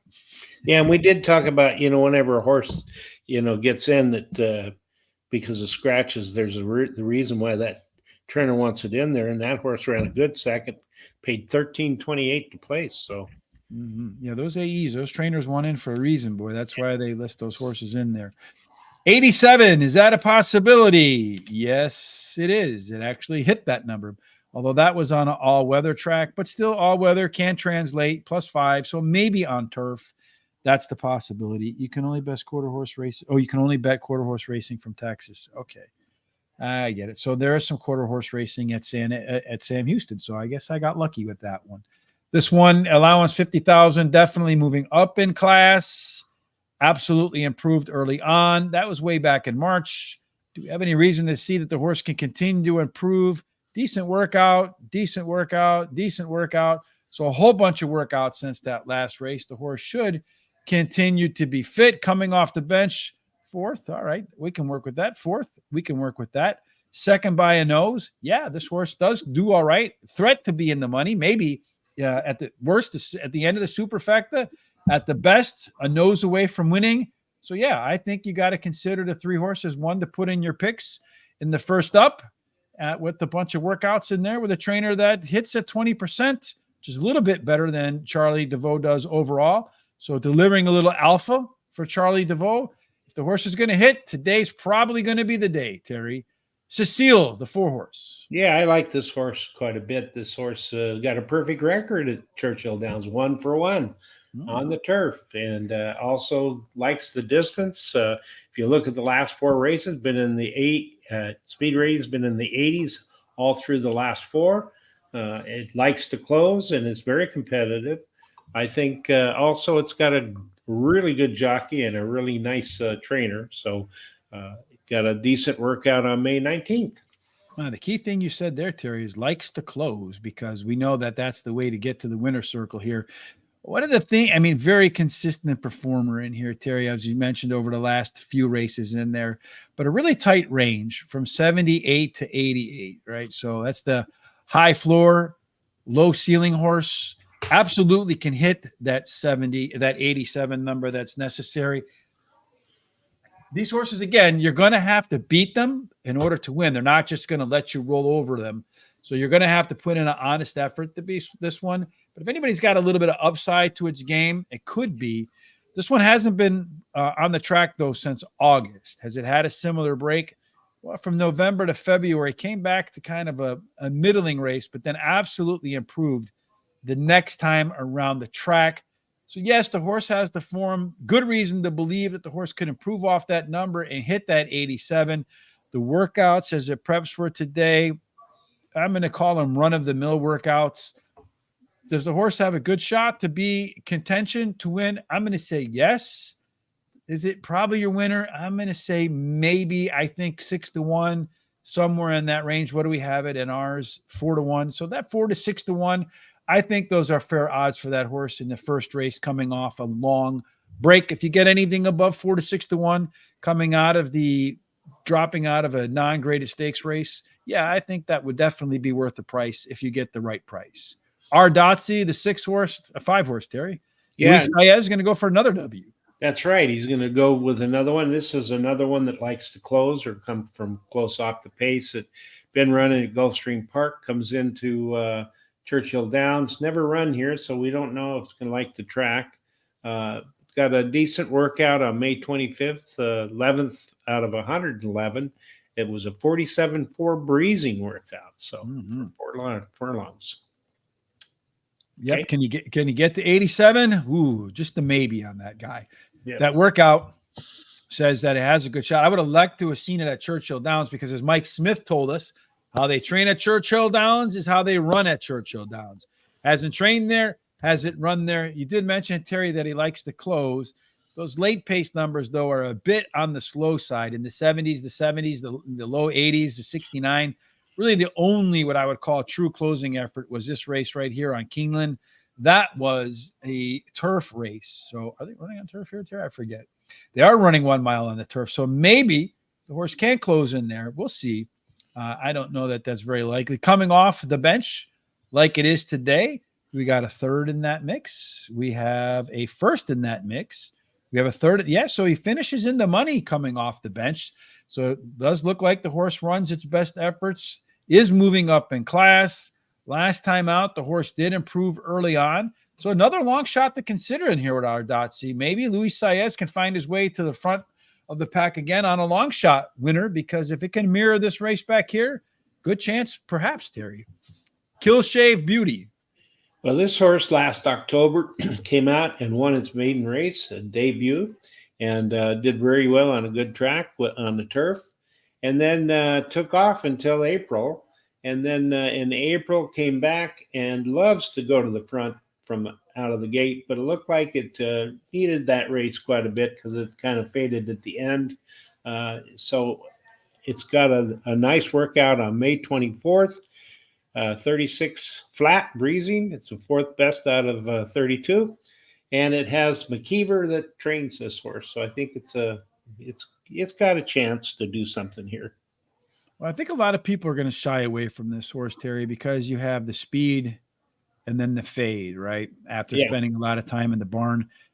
But if you look at ran a mile in a 16th versus a mile in its debut, if you look at the fractions, I mean, those are just fast fractions, right? The horse probably hard to control for Jockey Velasquez in there. So maybe today in the second start after a layoff, the horse lays off the gas a little bit in the beginning. Was pretty well bet there. I do think there's a good chance this horse is going to go forward. Can it get to 87? I'm going to say maybe. Last race absolutely bumped up those numbers in the beginning, probably a little too fast in that spot. As far as the race shape, I mean, as far as the race, it is a flat, not moving up in class, pretty much similar. I'm expecting a better effort. The speed and fade, I don't think it'll fade as much this time around. This is the second time the horse is getting Lasix as a 3-year-old. We've talked to many jockeys and many trainers who have told us they prefer the second Lasix angle over the first Lasix angle. So keep an eye out on Kill Shave Beauty. If it can get to the front, and let's say instead of running 47, can run like a 48.5, look out. That horse would have a shot to go wire to wire. I think there's a good chance that that one's going to be up on the lead, Terry. Great opportunity to improve. This might be one that offers some good value as the bettors run away off of that poor finish last time out. The 7-horse, Dreaming of Mo.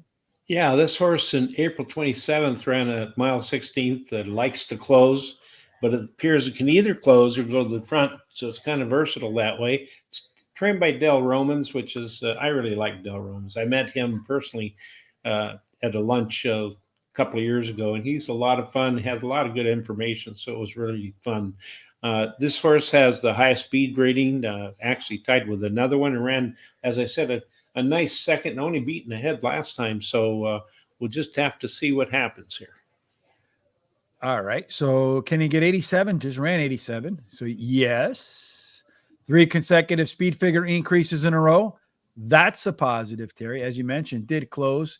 Does have a nice 91 in there, 83, 87. Those are reasonable, respectable late pace numbers. That was its first effort ever on grass, and it was its best effort to date.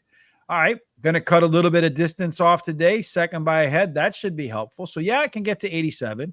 Last time out, that race was pretty similar to the other one, flat and flat. Good chance for this horse, I feel like, in a second start on the turf to improve. Since that race, we have, 3 workouts, a 4 furlonger, a 5 furlonger, and a 4-1. So you got 13 furlongs of workouts. Going to be more fit today than it was in that last race.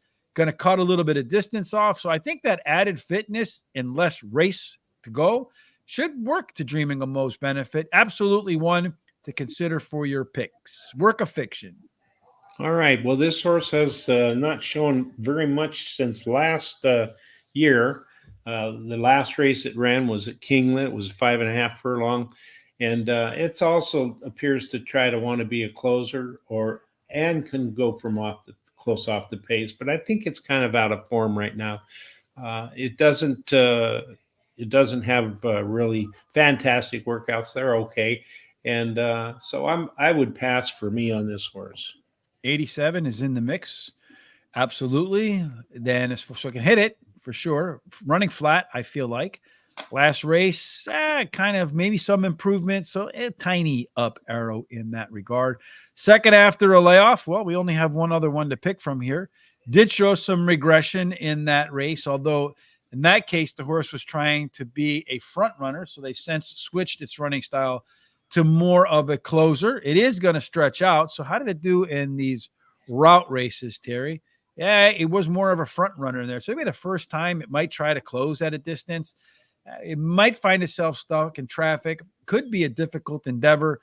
The late pace numbers aren't as good as other late pace numbers, although the trainer here, Terry, winning at 7%, twice that in the second start after a layoff.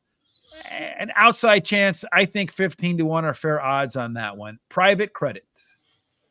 Yeah, this horse has been off since last year, 7 months, although it's got a really sharp workout on May 22nd. Went 4 furlongs, second best of 19. Has a high percentage winning jockey and a high percentage winning trainer. So that 4 furlongs at 51-2, second and 19. That means you're running against donkeys. That's kind of slow, right? Yeah. But it hasn't run back then when it was running a couple of times, really heavily favored by some bettors back in there. Did break its maiden at Monmouth. Can it get to 87? I'm going to say maybe. It's coming out of the Chad Brown barn. Chad doesn't let really good ones go, Terry. So they must have think that this horse can't quite do what they hoped it could do. The workouts are really slow, prepping, coming off the bench. Let's see here. Not such good efforts. I'm going to say no on this one, Terry. Been off too long. Probably going to come out rusty. Its first up record, not the best. Looks like they had high hopes for this one. Hasn't lived up to it. Like I said, my good friend there, not really, but that good trainer of the year, doesn't let good ones out of his barn. He let this one out of his barn. Cocoa Crush, maybe that's one he'd want to put into his barn. I would think so. I like this horse. This horse came in from Ireland and won first race at Kingland that she tried, and she won it pretty nice. She closed from close off the pace with Ortiz. She has Tyler Graffleon, which I don't think is a downgrade. That's a really good jockey, and trained by Brendan Walsh. I think this horse has a good chance to win this race, or at least get into the exotics. It's 79. Got to upgrade its game a little bit to get into that yes zone, but we'll consider it the second career start in the States. So we'll give it a yes. Really kind of hard to tell, but it did run a pretty even race there. Really not a lot of closing. So I feel like maybe the other horses in front of it tired more than that one closed. It just kind of stayed on. The jockey switch to me is kind of interesting because Jose Ortiz is there as well to Tyler Gaffleon. Makes you wonder why Jose's not on this horse today.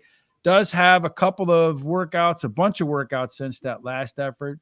So a lot of reason to improve, but I feel like it's got to improve a lot to get to the winner's circle, Terry. So maybe not a winner, but an absolute Tom horse, one that you want to put into your exactas and trifectas. The one big positive note is the Curragh is one of the top tracks over in Ireland. One of the things that I've learned in doing Foreign Fridays is which are your top tier tracks overseas and which are kind of like your second rate tracks. Curragh in Ireland is top of the pack. Number 11. And how many horses are in this race? All right. Number 11. Let's go to these last two fast. All right. Well, ran at Kentucky Downs and won at a big price last year, and then came back here to Kingland and was only beaten 1 3/4 lengths. Has a nice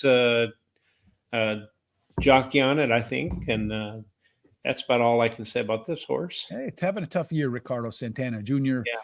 So can it get to 8? Yes, it can get there. It did it so there. So yeah. What happened here? Any excuses? Rank, steady, lack, bid? Yeah, so a bunch of excuses in that race. So yeah, let's see. Last race, it's going to run the same. Last race, we did see a little bit of improvement. So flat.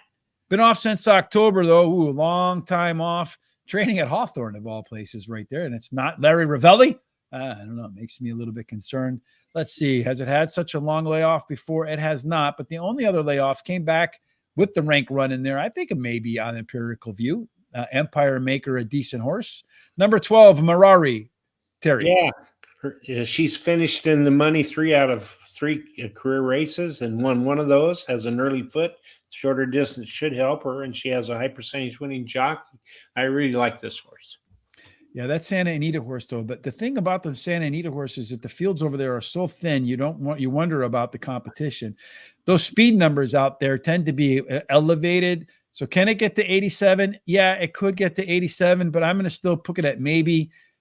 Although the Santa Anita, the Churchill angle does tend to hold, it is moving up in class. So that's probably a negative. Major regression early in its last race. That's a negative. The Keeneland workout, that's pretty good. That's average. That's okay. So maybe on the workouts, I give this horse a maybe despite the first ranking. So maybe I'm going to regret going against the Brisnet prime figure again, Terry. But what are you going to do? I know what we're going to do is we're going to make our picks. So, all right, in this wide open race, who do you got? I like number 12 as my first choice. Then number 4, Cecil, my second choice. The Irish horse, the 10, my third choice. And 7, Dreaming of Mo, my long shot. All right, so who do I like in here? Let me go look and see what I got so far here, Terry. I think I'm going to go with the 7 horse. If I remember correctly, going through our work, I really kind of like that guy in there. A lot of reasons to think this horse will get better. So Dreaming of Mo, going to get the top call for me. And then I'm going to go with the 4 horse after that. I'm going to put the 10 in there, Terry, as my third choice, just like you. And then I'm going to close it out with a long shot, the 6 horse at 23-1. Why do I like the 6 horse again, Mr. Terry? Yeah, this horse has a shot. I think it gets to the front, that speed and fade. People are going to run away from it. Still got decently bet last time. Let's see if it can improve off of that effort in there, Terry, on the turf in this race today. Big overlay in there too. Looking at the odds right now and our simulated odds, where is the value, Terry? Let's put in race number 6, 2 to go. So the one horse, we got it at 5-1. Right now it's 21-1. So there's some value in that bad boy. Wings Like an Eagle, we say it should be somewhere between 8-1 and 9-1, 13-1. You got some value there too. That's right. 7 a horse at 9-2. That's fair value.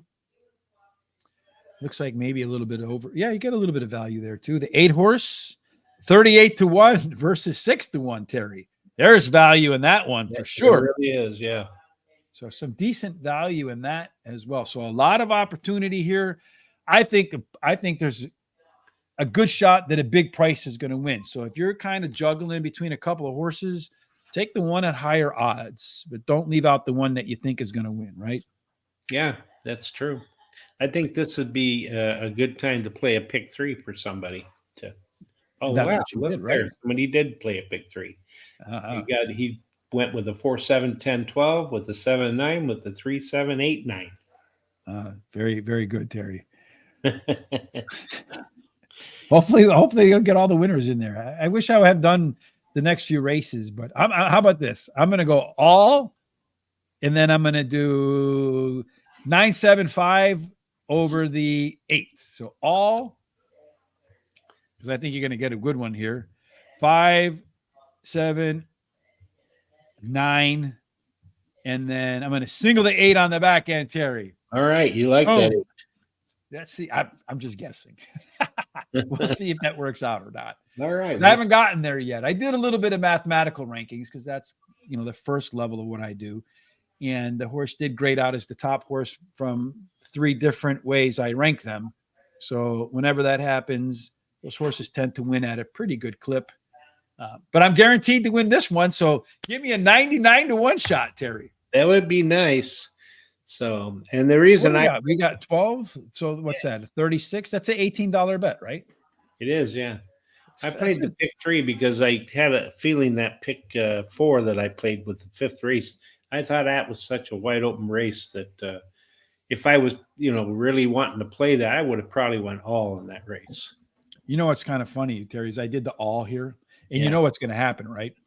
The hard favorite's going to win, or the favorite, the 4 horse is going to win this. Guaranteed it's going to win, and you're going to win like running away. But right now, though, that 4's got a lot of work to do because he's all the way in the back, Terry. Wow. And right now, you have on the front, you have the 9 horse. Private Credit, that one's got the lead. The 12 horse, the Santa Anita Invader, Terry's top choice. That one is in the shotgun position. Now, they ran at 23.5 seconds. I'm going to say that probably proves to be a little bit too fast. You have the 7 horse right now in 3rd. I think the front runners are all probably going a little bit on the quick side there, Terry. And then the 11 horse Empirical Value is running in 3rd.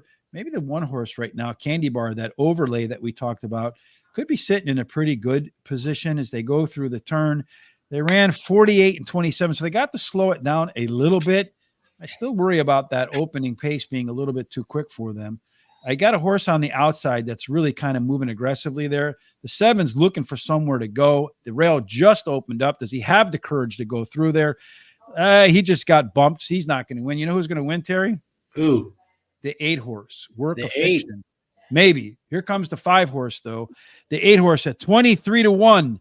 You do got a horse on the outside trying to chase him down with the 2 horse.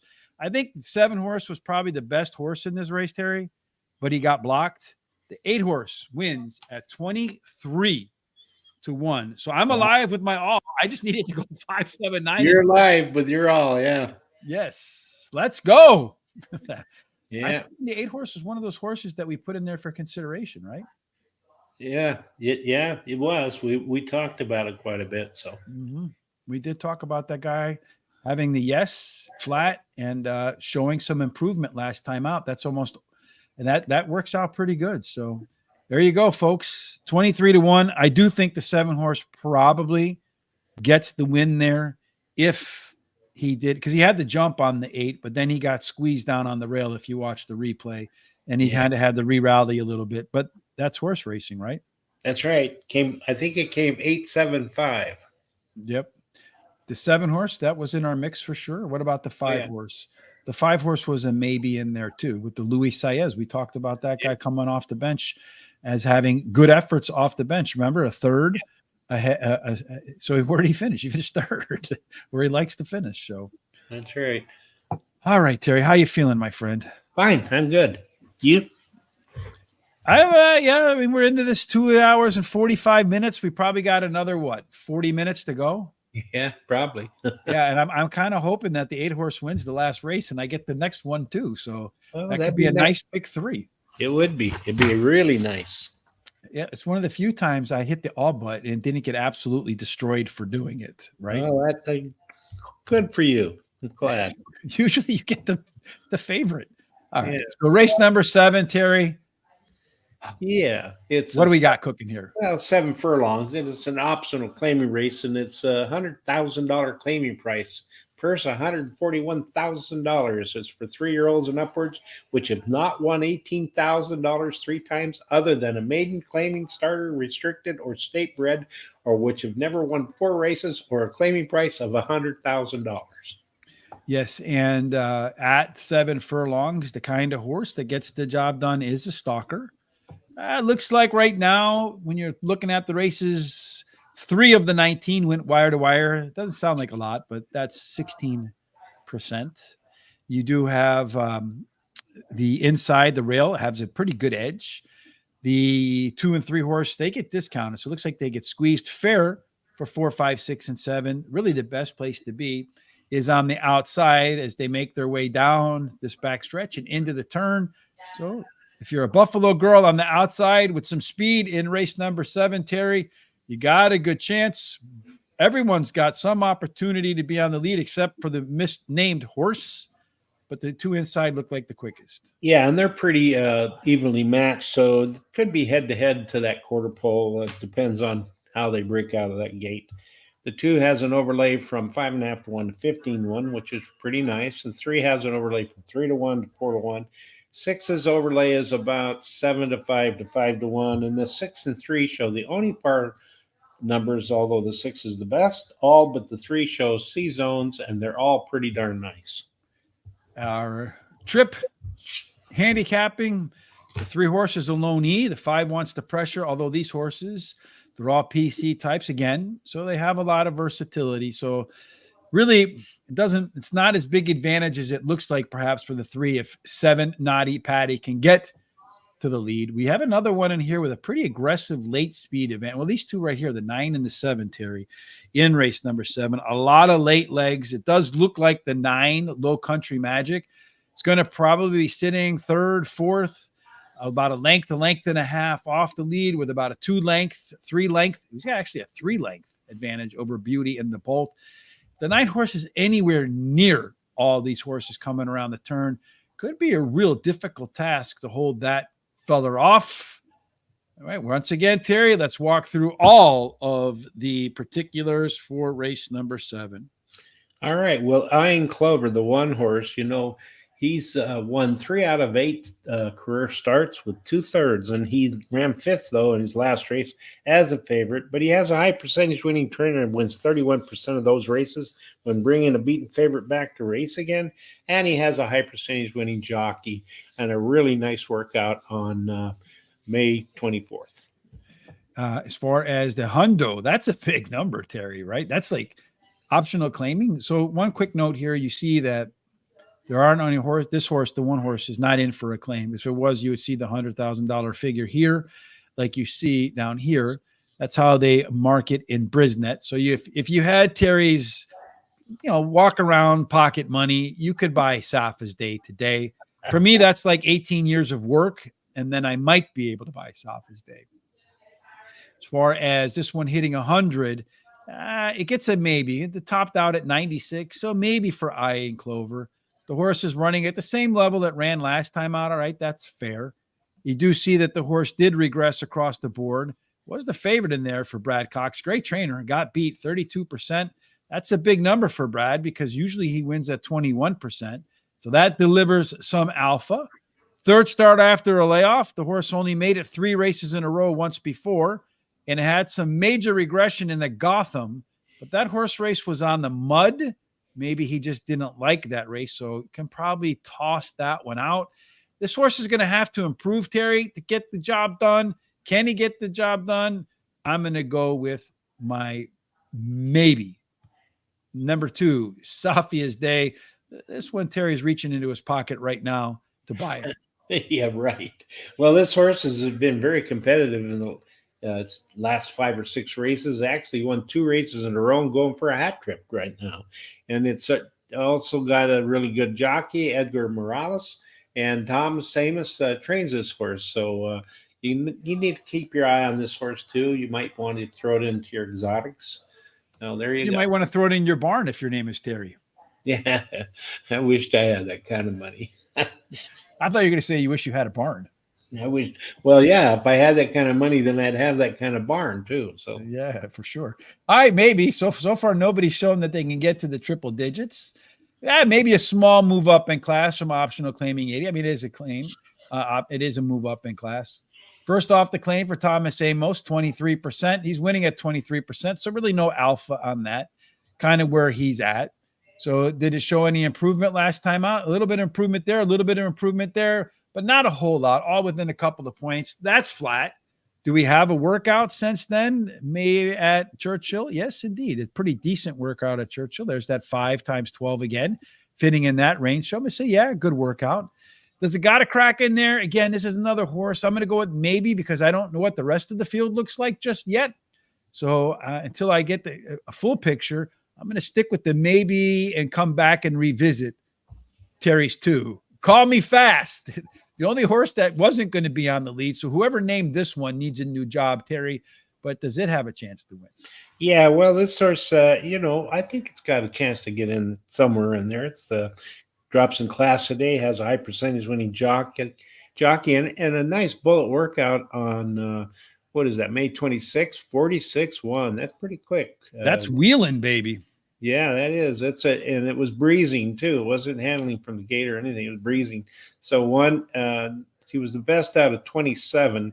And this horse shows that he can win, and he can win at this distance. So. Yeah, he shows he can win. Well, he's definitely, we see the hundos down here. So far, the only horse that we see that's got that triple digit ability, Terry. So yes, call me fast. In fact, back here, he was actually fast at one time. I don't know what happened to that guy. He's changed up his running style, but he showed the ability to close in there. At times has shown some really outstanding early speed in all of these graded stakes races. So this is the lowest level this guy's run in a while. The last time he ran near this level, couple of wins. So yeah, dropping in class, that's an absolute. That last race, look at all that improvement early on. So that's pretty nice. Trainer Michael Pulich, not the best, third off a layoff. The one time this horse did get a third start off their layoff, it was a bummer of an effort, but it was a grade 3 in there, maybe against a much better competition. But that's a bit of a concern. That 100, though, one of them came on Churchill Downs. With this workout in here, Terry, I think there's a good chance that this horse may have refound this form back here. It'd be nice if Julian was riding him, although Joel Rosario is absolutely a high quality alternative. I'm going to say yes. It's the first one that gets a Y for me. Race Kane. Let's see if we can get another one to put a Y in the column. All right. We're talking about the 5 horse here, and the 5 horse drops in class today. The trainer wins 24% of the time when he uses Lasix for the second time.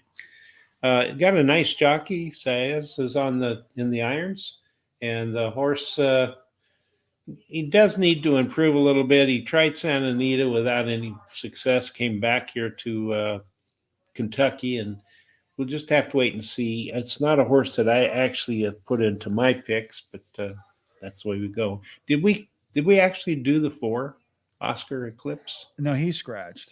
Oh, that's right. He is, isn't he? That's why he's all red in there, Terry. Yeah, I'm sorry. I didn't even look at that. That's all right. I skipped over him, but all right. So we do have the hundos in here. I think the Remington Park 100, I'm not convinced, but the Keeneland 100, I am convinced because that's a tier 1 track. So yeah, that one absolutely can get to $100. This one is dropping from a grade 1. That's a pretty big drop in class in there. Obviously not in their price. We talk about trainers' intent sometimes, Terry. To me, you got a horse that's coming out of a couple of grade 1s, ran an even 4th in that grade 1, 3rd start after a layoff. We don't really have anything in here to give us an indication what he might do 3rd start after layoff, other than Ben Colebrook only wins at 11% of the time. We have a May 14th Keeneland workout. I would have liked to seen something a little bit brisker than that or a little bit longer than that. The back class is there, Terry. The drop in class is there. The fact that the horse improved is there. I just feel like the horse 0 for 3 at Churchill. The best I'm going to give this one is a maybe, but he could upset me. I think there's no question about that. How about number 6, Trackmate?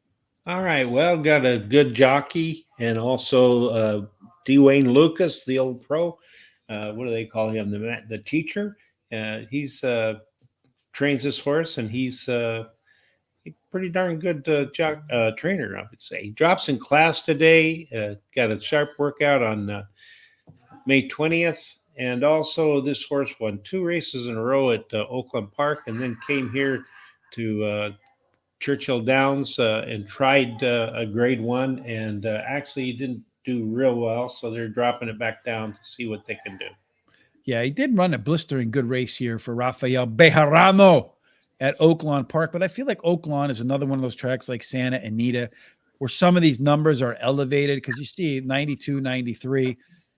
Can hit a hundo? Yes. Will he hit a hundo again? I'm going to say maybe to no is likely. Is dropping in class, did regress all across the board last time out. Does have a decent workout at Churchill Downs. There's that 4 times 12. So I do like that in that effort. But at the track overall, not so hot. At the distance overall, not so hot. Is the second best prime power horse in there, Terry? Trackmate, maybe for me. I right now, I'm not thinking about putting him in my picks. What about Extra Enejo? Yeah, better be careful how you pronounce that one. Hey, I do. I like this horse. Got a really good jockey and trainer, both high percentage winning.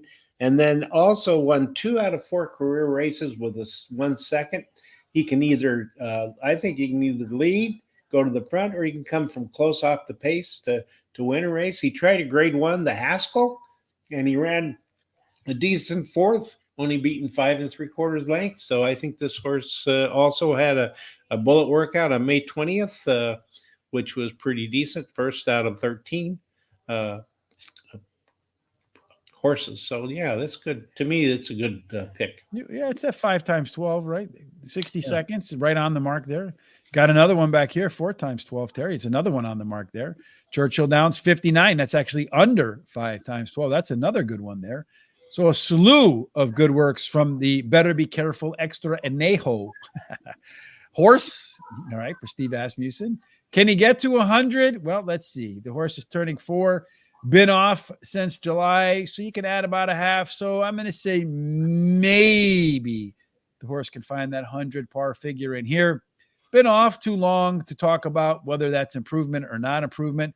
Those workouts are pretty sharp, so I'm going to say yeah. I think that horse has a good crack at it. Did run a race off the bench at Churchill Downs. It finished a nice second. 1 off the bench.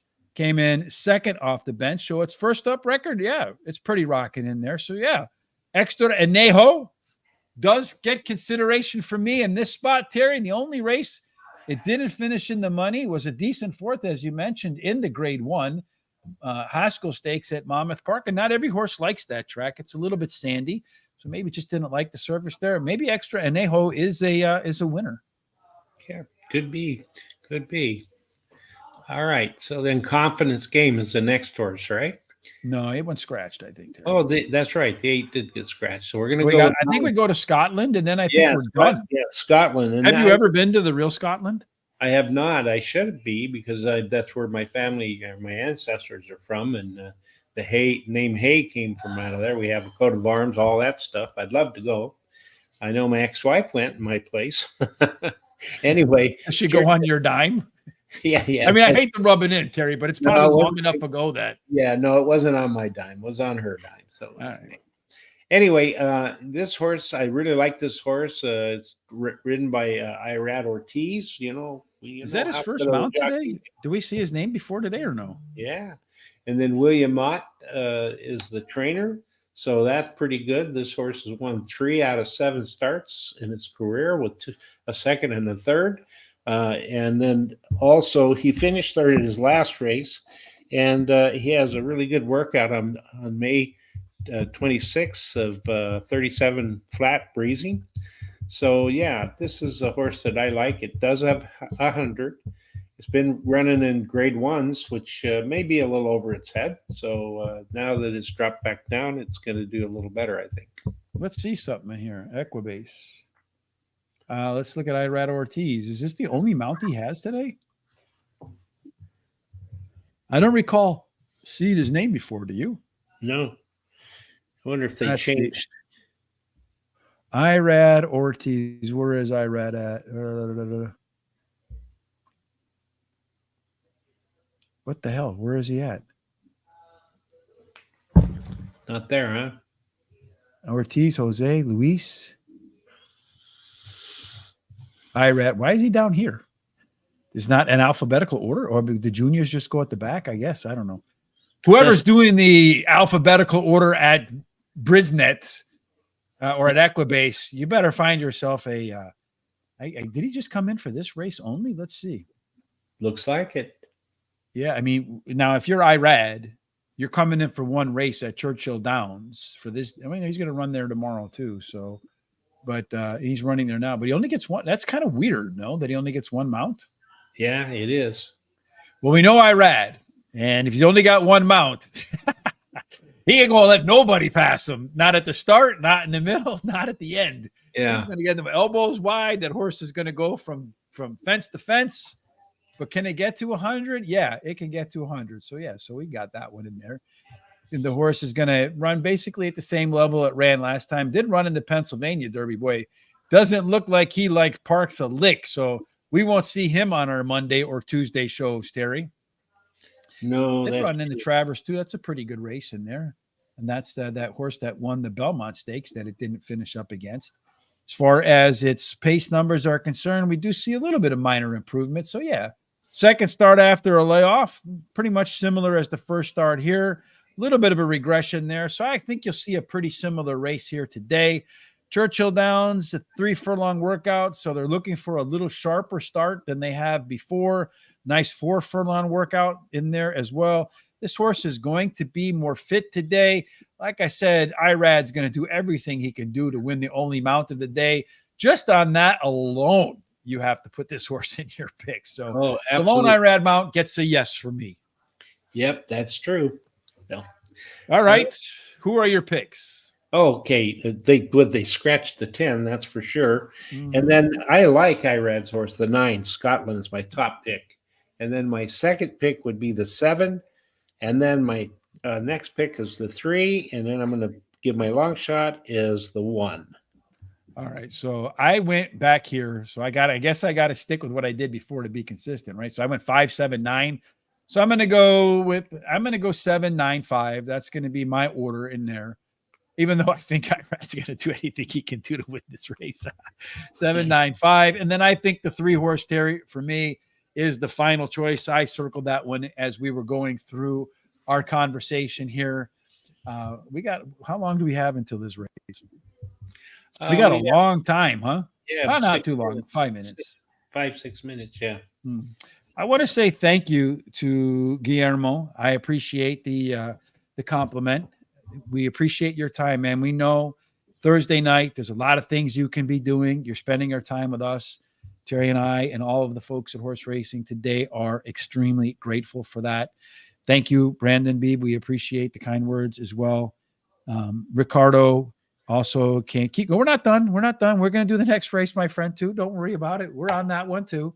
We're not going to leave like that. Yeah, we have to because it's my pick of the day in that race. So, I got to go. Terry, all right, so screw it. I'm going to make a pick of the day. We'll have I won the pick of the day yesterday between Terry and You I. did. So You I got to did. give him a chance to go get me because that's the fair Yeah, thing to but do. I always already thought you did with singling that 8 and that pick 3. At the end, is that your horse of the day? No, it is Oh, not. okay, good. So the 8 will be my pick of the day. I don't know why. It has just now become my pick of the day. I'll talk myself into it in a minute. Yeah. But hey, so we know.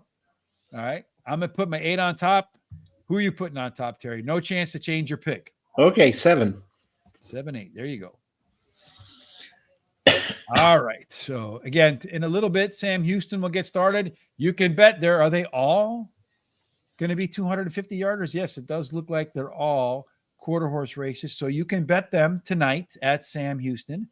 They are available for free at Guaranteed Tip Sheet. Every single day, we put up a free track at Guaranteed Tip Sheet. All of the stuff that you see me doing and Terry doing today goes into our handicapping picks. Next week, of course, at Saratoga, it is the Belmont Stakes. We will have a huge wagering guide available on that. Kindly go over to horseracingtoday.net today. It's one of your things to do. Hit the HRT or gear button. Get yourself a Horse Racing Today hats. They look awesome. I've worn this hat out a couple times and gotten a lot of compliments.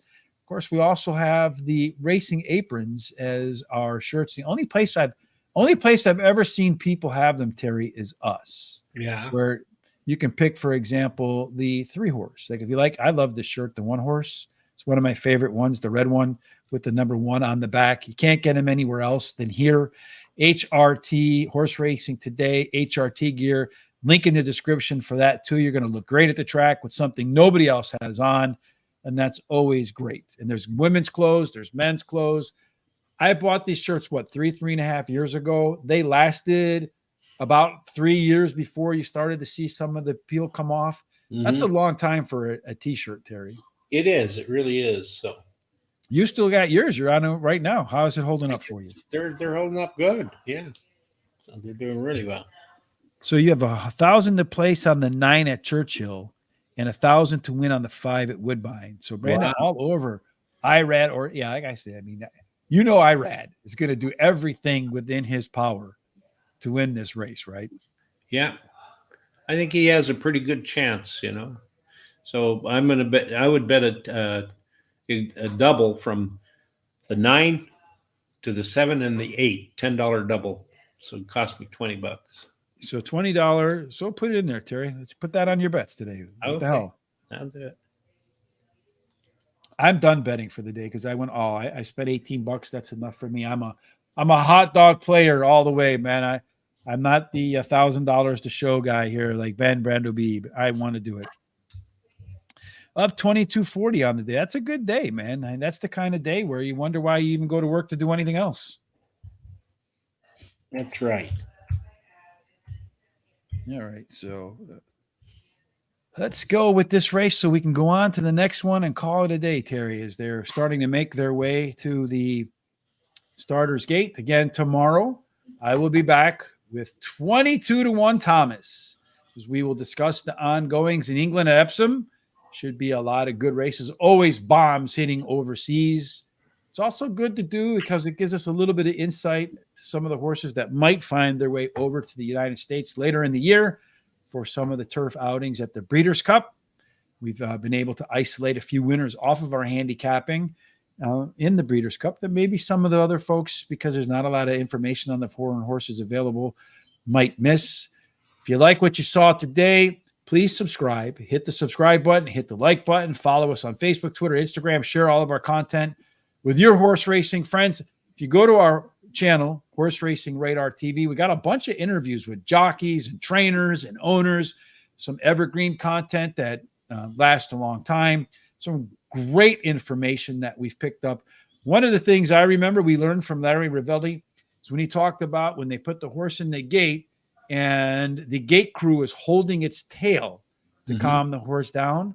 Those horses, he said, he's yet to see one get off to a good break. So something to keep your eye out when you're at the track. Terry, you've probably learned a lot of things in those shows as well.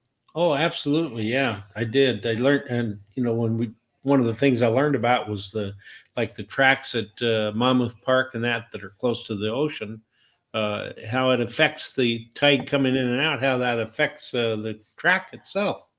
I had no idea about that. So Yeah, I remember Maddie Rowland telling us about that, about yeah, how I don't remember if in is fast or out is fast, but one of the two favors speed and the other one yeah, favors closers. So you have to go back and watch that Maddie Rowland show to know. All right. They're off and running, Terry, and the one horse, Iron Clover, is the one that's on the lead. We thought that one would have a shot to get the whole field had a chance to get to the lead in this race, and that one has gotten its way to the front in a 7 furlong affair. The 7 horse is riding Shotgun Extra Enejo. Again, the one that you have to be super careful in pronouncing. Down around the corner they go as they run through the opening quarter in 24 seconds. So not the fastest of fractions. Pretty comfortable for everybody in there. Got a gap back to the 5 horse. And then I don't know who's on the outside. Here comes Irad standing up on that horse, Terry. He's going to bump everybody out of his way a la Paco Lopez. You know he's going to knock that 7 out of his way if he has to. Down the stretch they come. The 7 horse, Terry, has taken the lead. It looks like the 1 horse is going to continue to give him a little bit of guff. There's a horse on the outside that's making me a little bit nervous, but I don't think it's going to be anything to worry about, Terry. The 7 horse is gonna be your winner. It's all right. 7, 3, 5, and I think 6. 7, 3, 5, and 6. So you're alive on your double. I'm alive on my pick 3, where I went all with a $50 winner on top. 7 horse, your second pick, my first pick. I got the trifecta in my picks again. That 9 horse he kind of tailed off a little bit. I don't think he finished 4th, did he? I think he got run by at the end. Yeah, he didn't. So it goes 7. Kind of ran out of gas. Yeah, it goes 7. I think the 6 horse got 4th. I think the 9 might have finished dead last. So you go 7, 3, 5. Yeah, the 6 might have gotten the 5 too. It's going to be pretty close there. So the horse Extra Enejo. I don't know. Can you imagine asking a little kid to say that one? Yeah. You could get yourself in a lot of trouble for sure. Yeah. All right. I think, Terry, for handicapping on the fly, let me give you a high five, my friend. Oh, thank you. And I'm going to give you one right back. So. What about Church, my man? Last race of the day. Probably something I ought to go to more often, my friend, to be honest with you, to Church. Race number 8.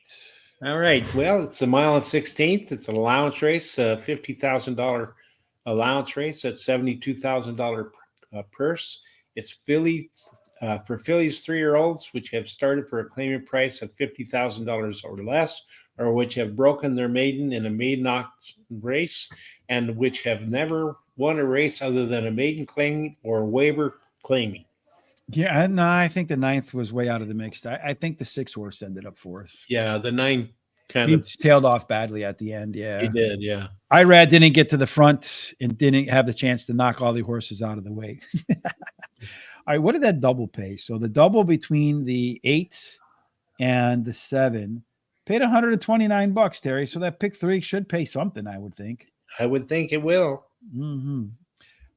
So at a mile and an 1/8, let's talk a little bit about the sort of horse that gets the job done at the distance, Terry. I know at a mile and a 16th, we talked about speed. Well, they've only run 27 races at the distance, and 9 of them went wire to wire. You want to be really close to the front, Terry, because speed, I mean, the average winner was either first or second. So the 2 front runners have the best chance to get the job done here. The inside 3 kind of stink, so you might not want the inside horses. 4 through 7 work best. A little bit of discount from 8 and out. So I hope there's a scratch inside there to not damage my 8 horse in race number 9. Here's the 1, 2, 3, 4, 5, 6. Yes, he's inside 8, Terry. All right. I'm happy about that. Where is the speed? Oh, boy. Well, all of that speed is in the inside, and the 2 and the 3 have the most speed. Some of the others have a small amount. And so you just don't know who's going to get there, really. The 6 shows an overlay of from 7-1 to 12-1. The 8 shows an overlay from 3-1 to 7-2, and the 9 shows an overlay from even money to 3-1. 9, 8, and 7 have the only par plus numbers. All of them show C zones, although the 4, 7, and 8 are a little bit low. Can I go back and add the 9? Too late for that, huh?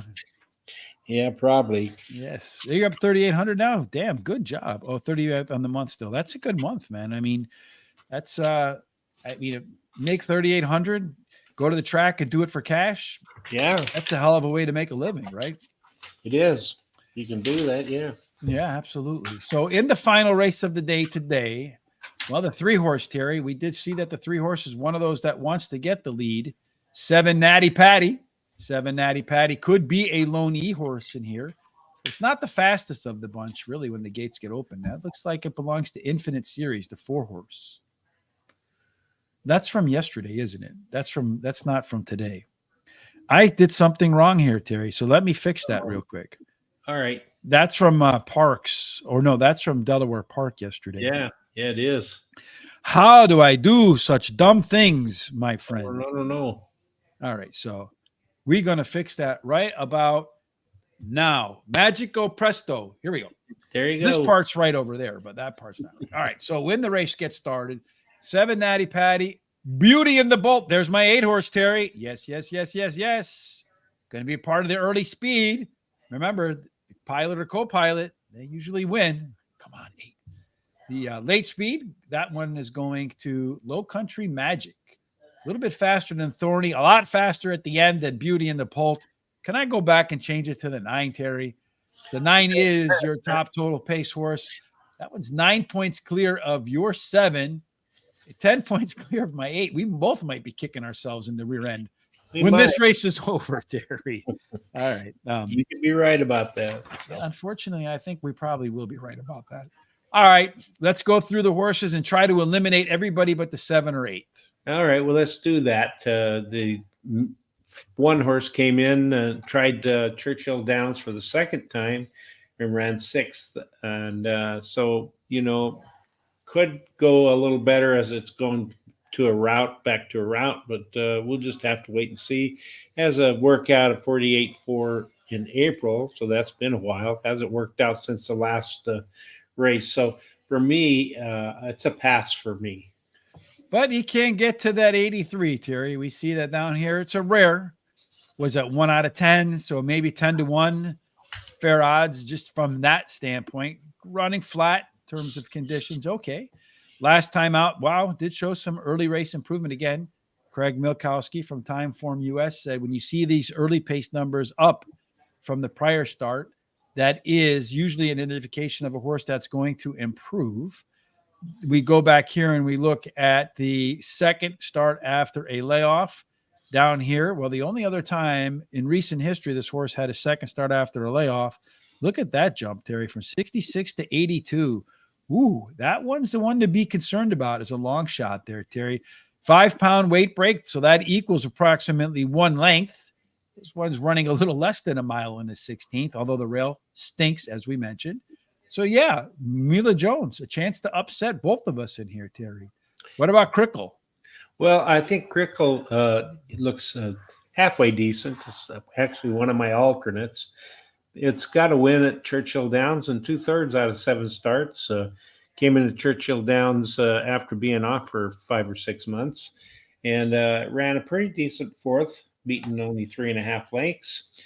And it has a nice workout on May 20th of 49 flat breezing. And I like the jockey, Francisco Areta. So 83, maybe. So I'll take the yes horse over the maybe horse. The horse is definitely running at the same class. Flat, a little bit of improvement, a little bit of regression. Trainer in 2024 is as hot as Terry and I are. As many wins, 0. So that's not a plus at all. Kind of an average workout, but good enough to keep the horse a little bit sharper since that last race. Second start after a layoff, the trainer bringing home the winning prize, 1 out of 11. Not the best record. Again, I'll take the yes horse over the maybe horse. So I'm going to put a line through the 2, Terry. Probably a mistake. but one I'm not afraid to make. 7, Natty Patty, the one we think has the best chance to be the front runner with the Kentucky Derby winning Brian Hernandez and the Kentucky Oaks double winner. Maybe he gets another win today at Churchill. Yeah, well, this horse I think's got a real good chance in here. She's got a trainer, Kenny McPeak, as everybody knows, is really good. And she's coming in for the first time at Churchill Downs. So we don't know how she's going to do here. We'll just have to wait and see. She drops in class, and she has a nice bullet workout at Churchill Downs on a sloppy track, 47.3 breezing, the best out of 22 workouts. Hello? All right, my turn. Yeah. The horse has not been anywhere near 83.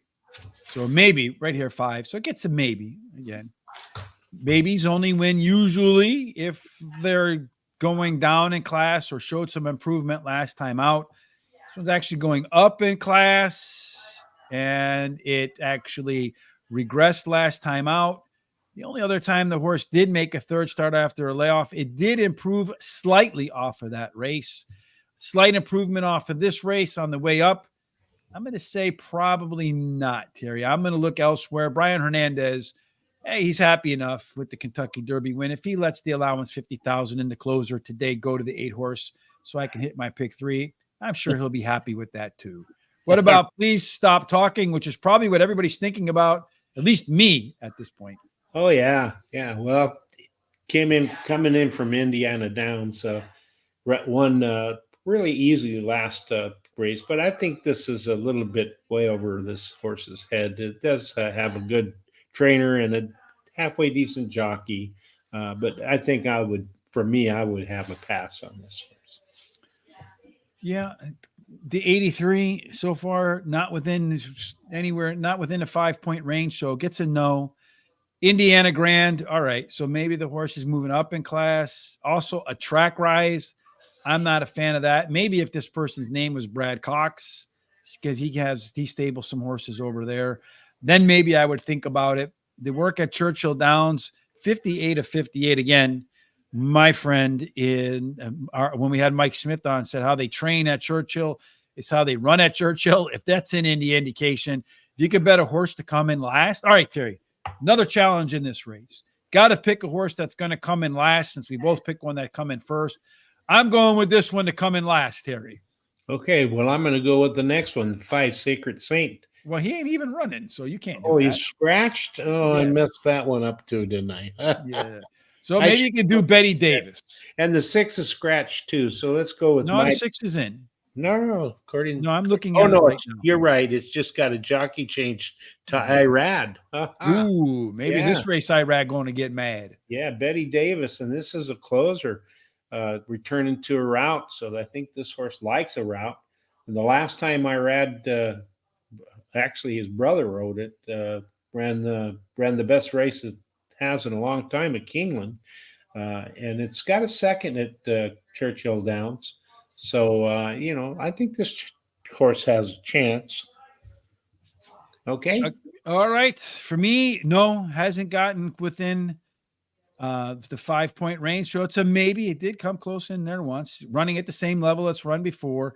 Regression everywhere except the very late pace on that number. So down, no workout sense. So really, what grounds does this horse have to improve?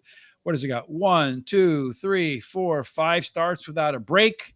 The horse is going to go. My screen's going to go black on me again, so I'm going to disappear. The horse is stretching out today. Really hard to think of a reason that this horse is going to get better. It is the 4th rated horse. I'm going to go with no, despite the Irad making the second start. I'm going to jump out real quick, Terry, while you talk about Thorny, so I can come back on the screen again. All right. Well, number 7, Thorny, is my pick of the day. She's won 2 races in a row and is now going for a hat trick. She has a high percentage winning trainer, and this trainer wins 60% of the races when dropping a horse off of a win, and she has a high percentage winning jockey. And she shows a workout at May 19th, 62, 49.4. That's a decent workout, and she comes in, has raced at Churchill Downs only once in the past. I think she's a good choice here. And like I said, uh, my horse of the day, Pick of the right? day. Yeah, pick of the day, and got Michael Maker, one of my favorite trainers, is training it. And for me, I'm going to bet some money on this horse. So All right. So this one comes in. Can it get to the 83? Well, yeah, it did right here. All right. So, yes, it can do that. It's dropping in class. That's a plus. Last time out, a lot of, yeah, I'm going to say mild regression to flat. So we'll give it the benefit of the doubt. Yeah, Ken McKee winning, Michael Maker winning 3 out of 5 races when he drops off the win. He's won 2 in a row, Terry. I'm sure you talked about that being one of your favorite handicapping angles, right? yes, I did. Yeah. My concern with this horse would be right here. The lone trip over. I know it was its debut, so the horse has had a lot of chance to improve since then. By far, one of its worst races in there. The workout at Churchill since returning is middling. Maybe this horse doesn't like Churchill as much as the 8 horse. Beauty in the Bolt. I have to go away from your play of the day, Terry, because that pick 4, if it hits that pick 3, Terry, Yeah. if the 8 horse comes in, $462.80. Wow, that's pretty cool. That's pretty cool, right? All right. So Beauty and the Bolt. Oh, God. Yes. Yeah, and this horse here is actually a pretty good shot to win this race. She won her last race at Churchill Downs by closing from off the pace, and keeps the same jockey who's been doing pretty well here at Churchill Downs. Had a good trainer, Dilemma, and this horse has the highest last speed rating, and his best dirt speed is fastest among today's starters. All right. So let's look at this 86, 81. So that's 5. And then 83, that's 3. 86, 86, 86, 72, 65. Come on. 77, 75. All right. I have some hope, Terry. This is slim hope, but Andrew Beyer, excuse me, in his book all about speed figures, the godfather of speed figures, says that if a horse has a 3-point last race speed figure edge over the other horses in the field, this one barely qualifies, but it qualifies. Those horses have they're alpha horses. They win at more than 15%. So I have an alpha horse here, Terry. Can it hit 83 at Churchill? The answer is unequivocally yes. All right. So I'm happy about that.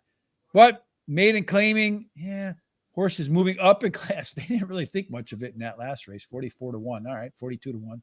But all right, moving up in class. Definitely improved across the board. So I am liking that as well. The horse in here, the only other time it made a second start after a layoff. Look at that jump, Terry. I'm hoping for another 18-point jump today. That would put a 104 speed figure. That going to happen? Probably not. But improvement in this race would make it difficult for the other ones to catch it. And since that sparkling effort, the horse has 2 workouts at Keeneland. Both pretty solid workouts, 5 furlongers. So keeping the fitness in there. Terry, you know what I'm going to do with this one? What are you going to do? I'm making my winner. All right. Probably going to regret it because this is probably the one that's going to win right here. But all right, let's talk about Low Country Magic. Yeah, this one might throw just a shoehorn right into this mix. And, you know, it came out on a debut race and with Jose Ortiz and won really easily at Kingland at 1 1/16, which is the same distance as today. So it got a pretty nice speed rating. It was well bet, so they knew it was going to do pretty well. It has a really nice workout on May 25th. The 9th best out of 111 at 47.3 for 4 furlongs. So you need to keep your eyes on this. Truckin', right? As the Grateful Dead song said. And this one is going to be the Stone Temple Pilot Fly in the Vaseline. All right, so we talked about second-time starters. 81. Toss on 5 on the low end. That's 86. Toss as much as 13 on the other end. That's 94. Yeah, 86 to 94 definitely does better than 83. The outside speed might be the only concern for that horse in there. Is it going to be fast again, Terry? Well, I think we know the answer to that question. The answer, well, since the horse ran on April the 13th, 3 workouts since then. But look at that workout here. This is a good one. But this one right here, the horse is saying, let's get going, man. I want to get back to the track. Can the 9 horse win? I think it's your most likely winner, to be honest with you. If I could get in a time machine and rewind back to that pick 3, I would have put the 9 on the top of my ticket, Terry. I got to stick to the 8 horse. That's it for all of our handicapping for the day because there are no other horses. You've got the 7 horse in your first spot. Who are you going to put in spot number 2? Number 9. Uh, And then I go with the 8. And then I finish up with the 3 as my long shot. yeah. All right. Well, I think the 9 horse is going to be your winner. So I'm going to go 9. I'm going to put the 7. And then I'm going to go with the 2 horse Crickle to end our picks for the day. 8, 9, 7, 2. Come on, 8 horse. Make me a winner. Otherwise, I'm looking for the time machine and the DeLorean to go back and make my, with the, what was his name? McFly? McFly, yeah. Well, we have 7 minutes. We got a lot of time to kill for the next race before we can tell you what happened there, folks. Again, Terry and I, if you like what you saw today, we don't go this in depth. We just go through the races 1, 2, 3, 4, 5, 6, 7, 8, 9, 10, usually at parks Monday and Tuesday before about 20 minutes before post on Monday and Tuesday. On Wednesday, we do Delaware Park. We usually do that about 10 minutes before post. But the truth is we probably won't be live Wednesday. So I mentioned next week is Belmont Park week. Belmont Stakes week at Saratoga. So I have to put together a huge wagering guide over at Guaranteed Tip Sheet. Again, you can get some free picks for some quarter horse races, which you are allowed to bet on, we learned tonight, in the great state of Texas. So there's a link in the description down there below, along with a link in the description to get your incredible horse racing today gear. If you want some money from our thoughts tonight, it would be great if you got yourself a t-shirt to help support the show. The best way to help support the show too is to go ahead and follow us on our social sites, retweet our shows, share our content. Our great friend Swiss Army Sean does a wonderful job of putting some great positive horse racing content up on all of our social sites. Where can they find all that great information, Terry? Yeah, that's right. That's right. Facebook at Horse Race, the number 2 day, at any of our social sites. So. Mm-hmm. Terry, any thoughts from you on how this day went? What were you thinking? Should we do this more often, less often? Well, I think if people like it and let us know, then we should do it more often. But we really like to know that they do. And these guys have been winning pretty good here, playing not only this track, but also like Charlestown. They have the one guy played, what was he? Played number 4 at Charlestown. How much did he pay there?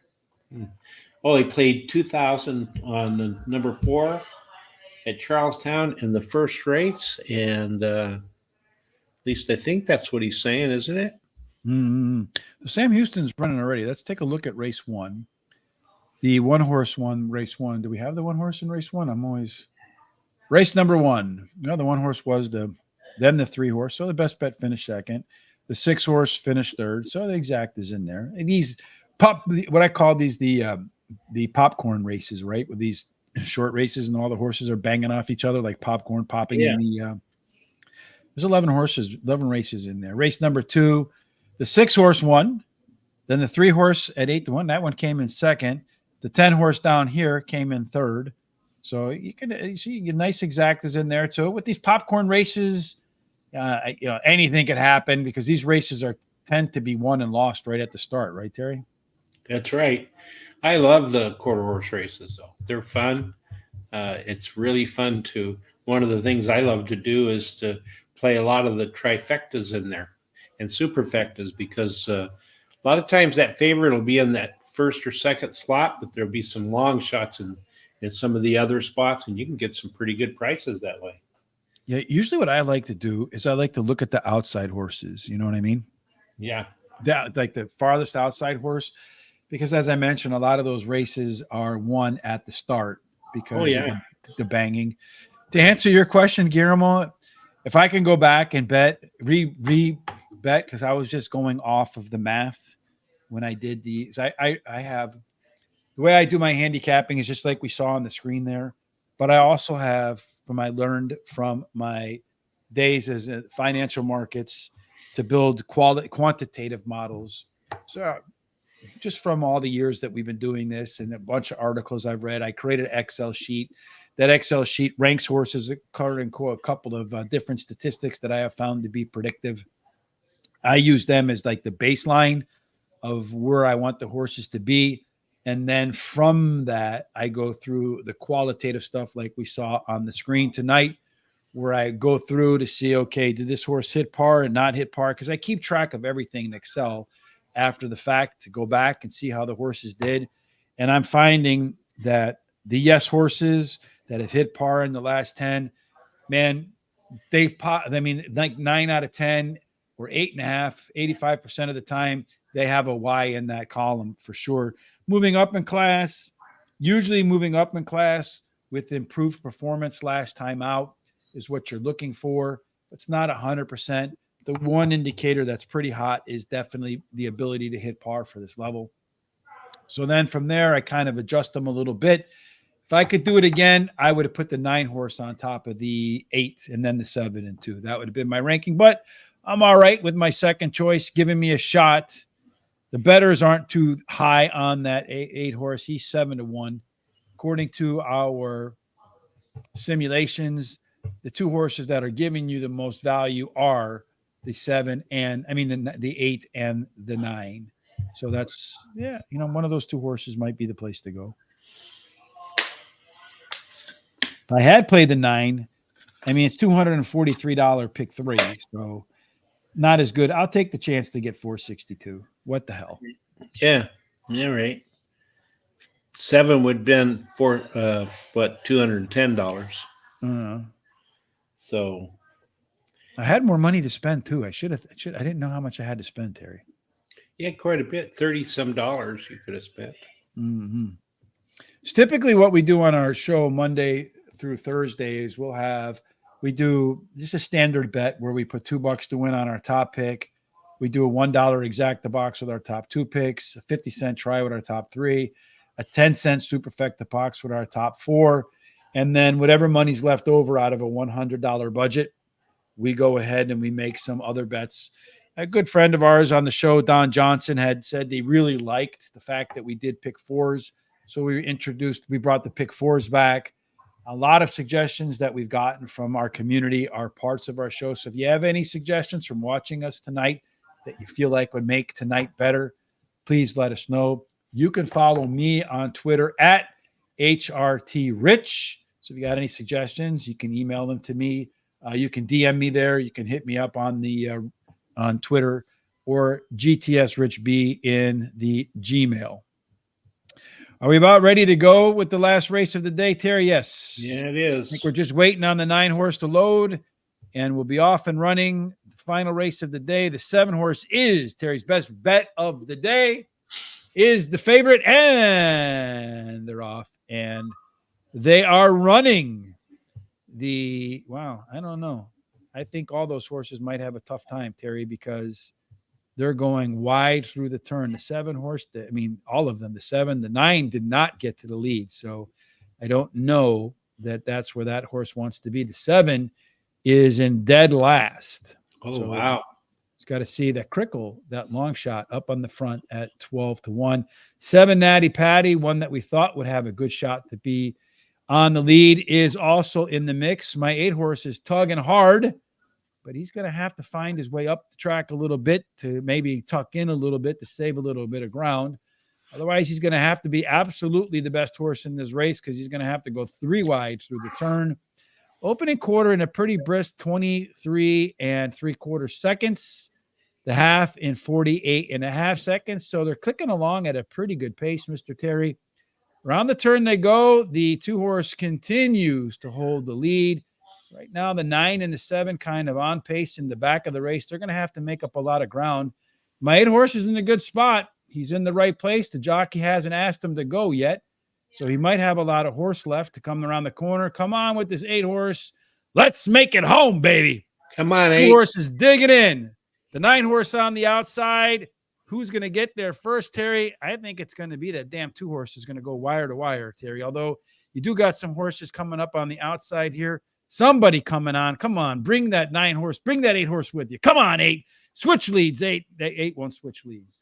A horse that neither one of us had, Terry. Come home, the winner. 6, 8, 9. Where the hell did that 6 horse come from? Betty Davis. And its eyes. Yeah, that was one that that's the one that what you call it, Irad got on. Changed on, right? Isn't that the one he got on? I can't stand Irad. Huh? Can somebody DQ him once? Otherwise, I got it, Terry. All right. Well, Betty Davis, according to, so just looking at the odds, went off at 8-1. Yeah, that's Irad. We had it at 7-1. So a little bit of value in that horse right there. The 8 put in a good effort for me, Terry. I had a shot. It went 8, 6, 8, 9. Just didn't have the 6-horse in there. The 2-horse probably made the pace a little too hot for the 8-horse and going 3 wide. Yeah, let's go 8 to place. The 8 did place, my man. So way to go, Kioro. Did you bet him to place? Yeah, it looks like it. He said, let's go 8 to place. What killed that 7? Did you see just before going in the turn, he stumbled?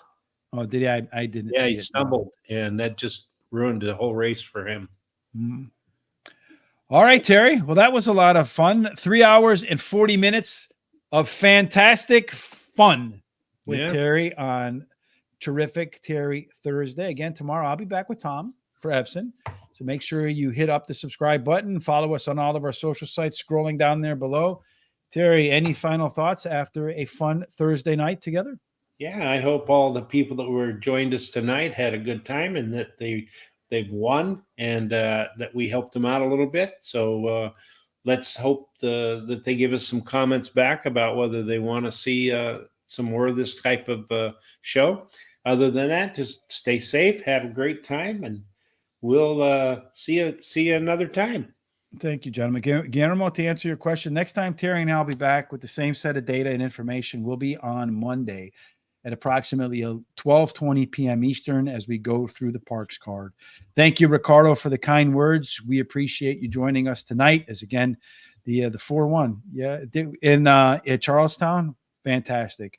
We always want to see everybody win, and we certainly hope that no matter what you're doing for the rest of this Thursday night, whether you're betting thousands at Charlestown, couple the bucks over on the popcorn horses over at Sam Houston, no matter, or you're going to join us again Monday for Parks or tomorrow for Epson over in England. No matter what you're doing, we hope you have God's grace, God's favor, and every single one of your picks ends up in the winner's circle. Yes, indeed. Thank you, everybody, and have a great night.